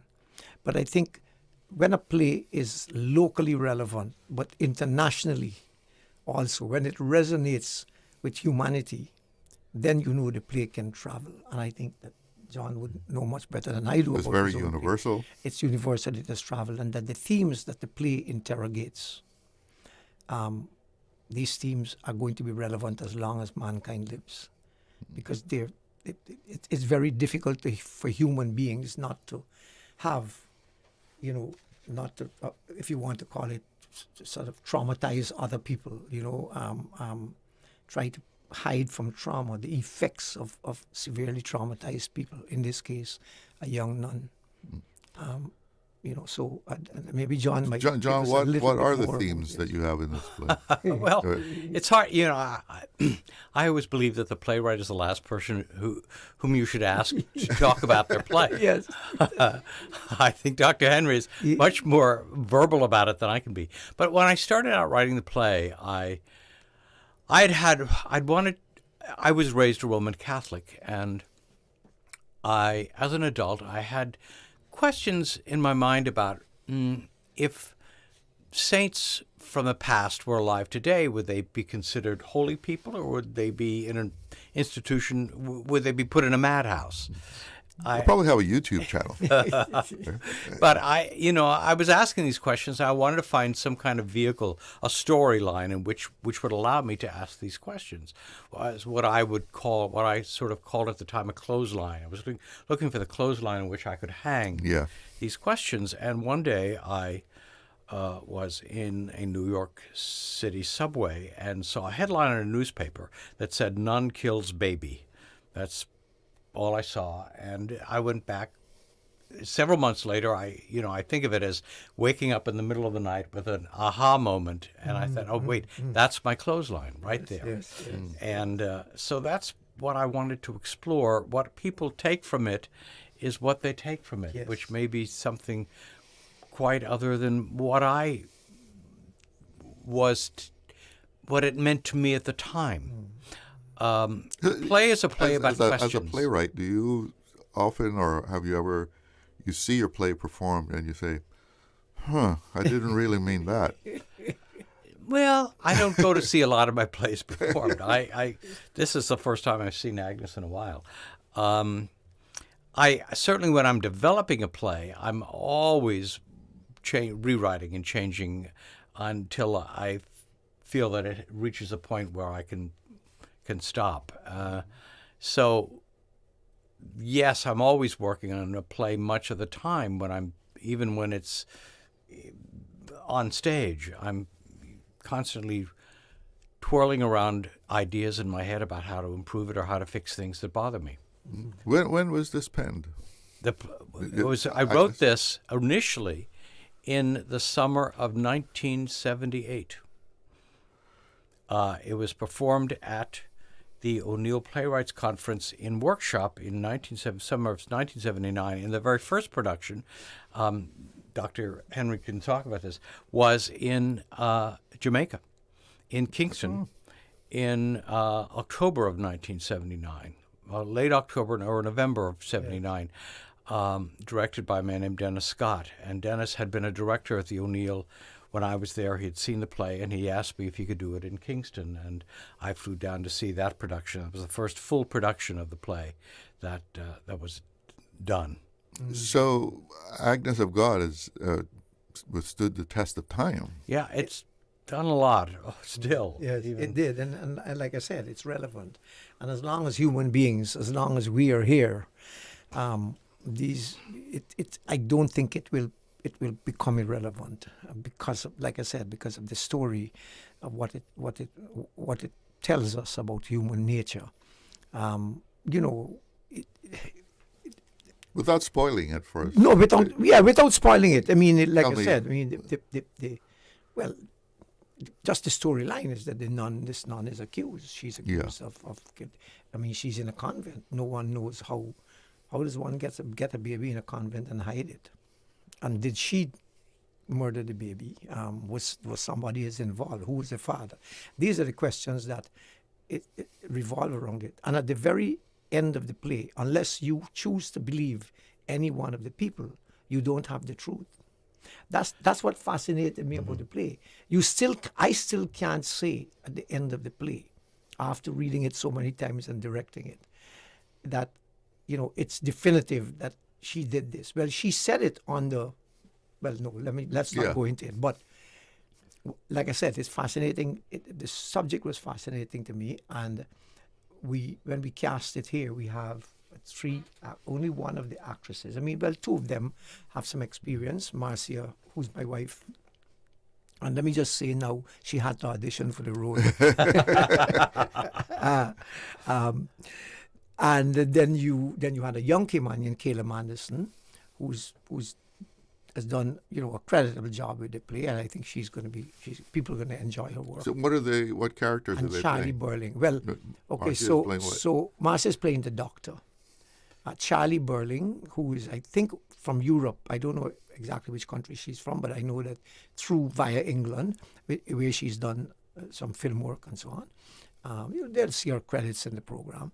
But she's playing the mother, the sort of mother superior of the convent. And Kayla is playing Agnes. And, one of the things I said to Kayla when she's coming in first, that all three of them, that these roles are, they're not very easy roles to play. The lines are beautifully written, and you could go and read the play if people want. But what our job was to try to find and go deeper into the characters, and to examine not just try to find the answers to what the questions that were being asked, but to understand the journey of someone who is traumatized, how they transition from being somebody whose mother traumatized them, etc., and then down to the point where the three women, who each one, I was saying to John just now, each one of these women come in, like we all do. We all have our prejudices. Somebody tell you something about me, you don't know me, but you form an opinion immediately. So when you come to meet me and you come to deal with me, that's in your head. Henry is this, or Charlo is this, or John is this. But then when you meet me, right, even though there was a defense at the beginning, gradually those barriers break down. And what I see in the play, I mean, this is just from a directorial point of view, not that I don't see all the rest, but usually when directors take a play, what you do is you find, like John was saying, a clothesline. You find the clothesline of a concept. What it is this play is really need that about. thread that is running right throughout. And to me, the play is really about transformation. It is about how human beings transform, how they interact with each other, and through that interaction, they're able then, if they're honest with each other, and through the process, for example, in the play of hypnosis, how human beings are able to become honest with each other. And once one feels that honesty, then one may not say it, but one knows that one is being transformed. For example, the doctor, by the end, is transformed. She's almost a completely person. The doctor is the psychiatrist who's been assigned to the court. Make a determination about Agnes's sanity. Yes. So by what she experiences, the doctor herself changes. Because the thing is, she was willing to listen, and also because through her scientific engagement, because she's a social, I mean, she's a scientist in a sense. Her training is what she comes in believing. I have to believe my training. What it says to me, this is what I apply to this case. The head mother applies a different standard in judging Agnes, right? In believing what is Agnes. But all of them have doubts. All of them throughout the play have certain doubts. Now, Agnes is caught right in the middle of that because she goes through this psychosis. She goes through, things, she sees things and so on. And then sometimes it all gets bundled up into one. But in the end, we have to believe her, right? Either we believe her that she's bleeding from her palms, or we don't. And it's left to the audience. Which what is beautiful is that this is why there has been so many arguments of the play. Is she really bleeding, or is she actually seeing blood through the psychosis that she has? But then the mother says there is blood. Now, is the mother actually seeing the blood, or the mother wants to protect Agnes? So these things are questions that we talk with the cast. And so, these things are fascinating. If you're not a believer, I mean, I'm not I like John. I went to a Catholic school, and there were nuns and priests at our school who used to give you lessons and so on. But then I have a fascinating story why I never went back to the church, because one day I didn't know what sin was. And I had to go to confession every first Friday, and I had to kneel down and say, "Bless me, Father, for I have sinned." But I didn't know what I was doing with sinning, so I was making up sins. I was making things that I did just to please him, for him to feel that, well, I had done something wrong, because I was supposed to have done something wrong in this time that I hadn't gone. You must have done something wrong. Yeah, You I must said have I done stole something. sugar from my mother, and I stole bread and all kinds of things. And he said, well, how long? When was the last time you went to church? And I said, about 2 months. And he said, you're becoming a bad Catholic. And from that day, I never went back. We have to stick a pin there. Got to take a break. Be right back. Yes. Did you know that Doctors Hospital provides urgent care services 24 hours a day, 7 days a week? And Doctors Hospital's urgent care physicians have access to the most advanced MRI and CT imaging in the Caribbean, providing reliable diagnostics when you need it most. When you need quality urgent care for an illness or injury, Doctors Hospital is here for you 24/7. Whether it's a migraine, chest or abdominal pain, shortness of breath, broken bones, or another urgent need, Doctors Hospital at the top of Walker's Road. Urgent care right now. Hey, new drivers, don't just drive smart. Cynical and Inspire Cayman's Safe Driver program will show you how. Get real-life simulator training and classroom sessions to help you gain experience, stay alert, and avoid accidents. Learn to recognize risk, manage fatigue, and make smart choices behind the wheel. Certified participants may even pay less for Cynical motor insurance. Learn more and register at cynical.ky. Cynical, keeping Cayman covered.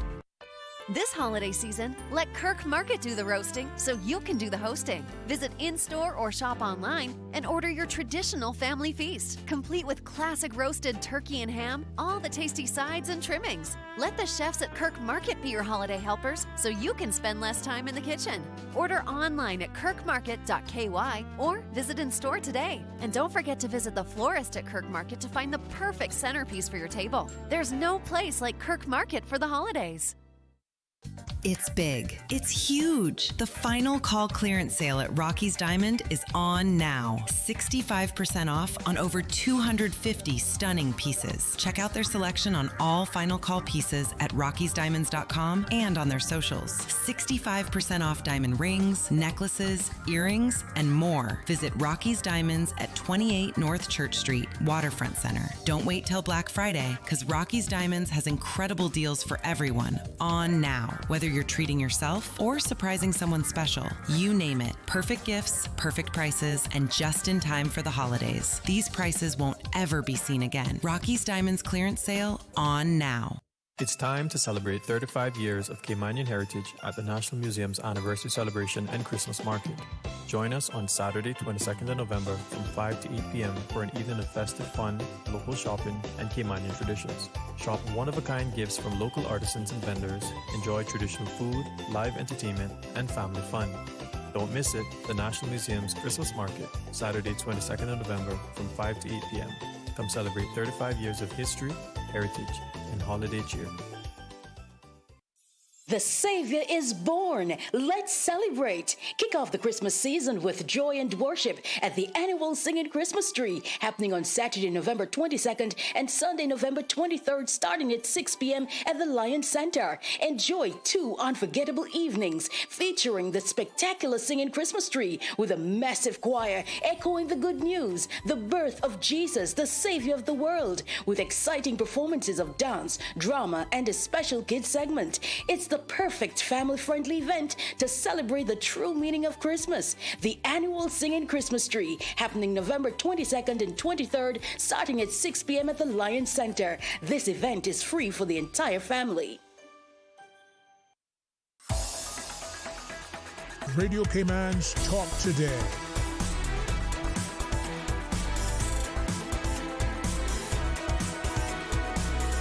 What is on your mind, Cayman? Welcome back, and we're talking about a play that's going to be at the Harkwell, Agnes of God. In the studio with me is the director, Henry Matu, and also the playwright himself, John Peelmeyer. You just got the seed for this out of a newspaper headline. Yes, but it was not, it's not at all based on the actual case, what actually right. happened. That just spurred your It just set me off. creativity. Yeah. Tell us a little bit about that process. I mean, you just took this and your imagination and creativity went from there? Well, it's hard for me to remember exactly how this developed. Been a But while. I knew I wanted to have 3 characters in it. And the characters would be this young nun, her mother superior, and a psychiatrist dealing with the case. I knew that much. And I had written some other plays before then and had always struggled a bit, I thought, with writing female characters, parts for women. So I thought, well, if I make the psychiatrist a woman, then I can't avoid dealing with this problem. So I have, and then it worked out to be really interesting that these are 3 women who are sort of age-wise, initially at least, are essentially 3 generations. You have the Mother Superior, who is, well, I thought of her as somewhere in her 60s, and the psychiatrist is somewhere in her 40s, and Agnes is somewhere in her 20s. So that you also, and all of these characters have had issues with mothers and daughters, and so they talk about that with each other. They sort of substitute their prejudices, their issues that they have with their own mothers and daughters with these people that they're interacting with. Yeah. So a lot of so soul bearing. Yes. Yeah. It's people revealing themselves, their inner. In a way, yes. And I thought I wanted to structure the play.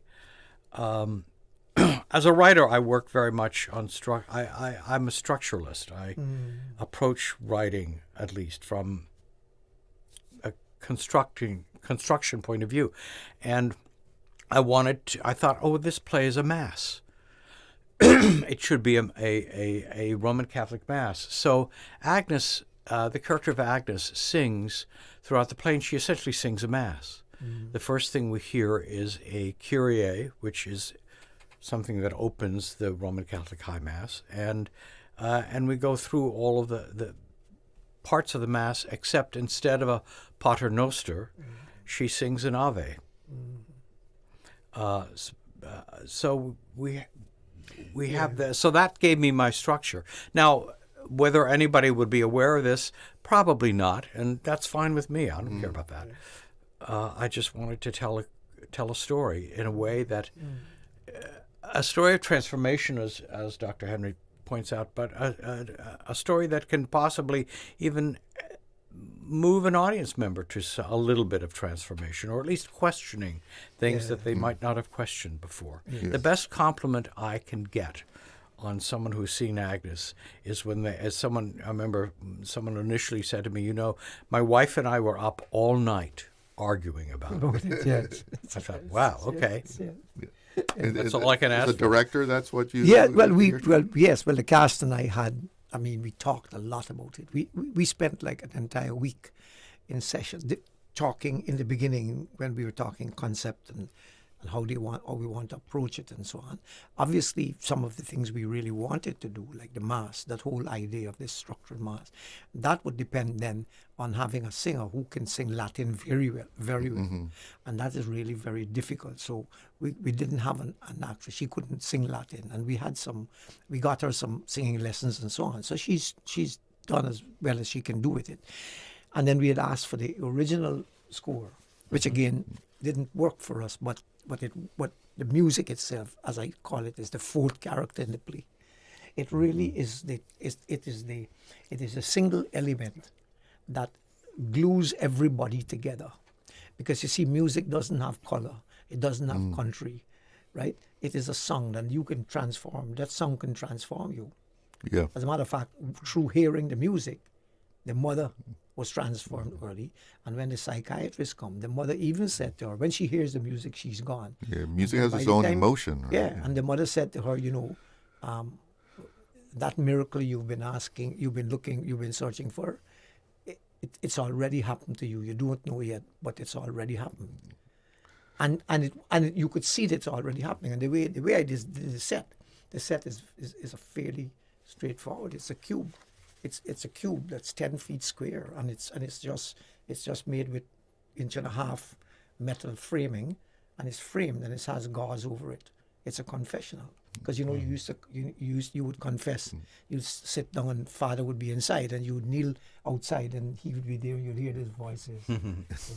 Bless me, Father, for I have sinned. And you're there making up sins. And you're making bless me. And you had to say, and the thing is, at the beginning, you had to say, "Bless me, Father, for I have sinned." Now, I don't know, but it's 7 years old. I mean, but I see here the notes that this is going to be in the studio theater. The studio, the small, Hartwell studio 72 or 76 That must seats. make it. That's great. Very from what intimate. you're telling me, this is going to be a very intimate and a lot of emotion. Yes, and you can't hide. Yes, and it becomes visceral. It's right. The actors are, at any given time, the farthest the actors away are about 9 feet, but the closest is about 3.5, 4 feet maximum when they come close to the screen. So it really is tight and intimate, and I'm just looking forward to see how an audience reacts to that kind of nakedness, where they're not far away from the audience. In your face kind of thing. In your face sort of thing. So Agnes of God opens tomorrow. And it's at the Hartwell, in the studio. That's the small theater. And the performances will continue Fridays and Saturdays at 7 p.m. and Sundays at 6 p.m. through the 30th of November. Right. And then there's possible extensions depending on, whether it's necessary or needed or not, on the 6th and 7th of December. And advance tickets, you can get them at ticketsplus.ky. Get your tickets in advance. And I imagine they'll be available at the box office. At the box office also. Right? Yeah, and I just want to encourage, again, because this is nearly 4 years I haven't done anything in Cayman, and those people who know my work, first of all, not because of me, but I'd like you to come out. I'd like them to come to an experience, because to me, this piece of work is an experience, Sounds like an emotional experience. Yes, it is. And I want to thank John for the work, for, of course, allowing us in Cayman to perform the work. We hope that he likes it, or that at least there's something in it that he might find that, hey, this looks good, or I like this particular part, whatever it is. But we hope that his visit here is worthwhile, and I thank the foundation for giving me this residency, allowing me this residency to do this work. And, and in advance, thanks to everybody for coming out. Hopefully they'll come and really have an experience. Well, perhaps be transformed. See you there. Yes. And say hello to Marcia. Yes, I will do. Chalo, we're looking out for seeing you. Yeah. Okay, so that's it. Make sure you check this out. Henry, John, thank you so much for being in the studio this afternoon. Thank you. That's it for me. I'm going to start to enjoy the weekend myself. Thank you all for tuning in and making the calls. I'm Charles Glidden. Have a great one. Today is brought to you by Subway, open 24 hours in Countryside, Anderson Square in Georgetown, and Centennial Towers in West Bay. And by the Ministry of District Administration. Explore your history, explore your land, explore your sister islands. And Cayman Airways. Call them on 949-2311 to book your nonstop flights to Los Angeles and Panama. And Doctors Hospital. Peace of mind is important when life happens. Doctors Hospital, always there for you. Call 949-6066.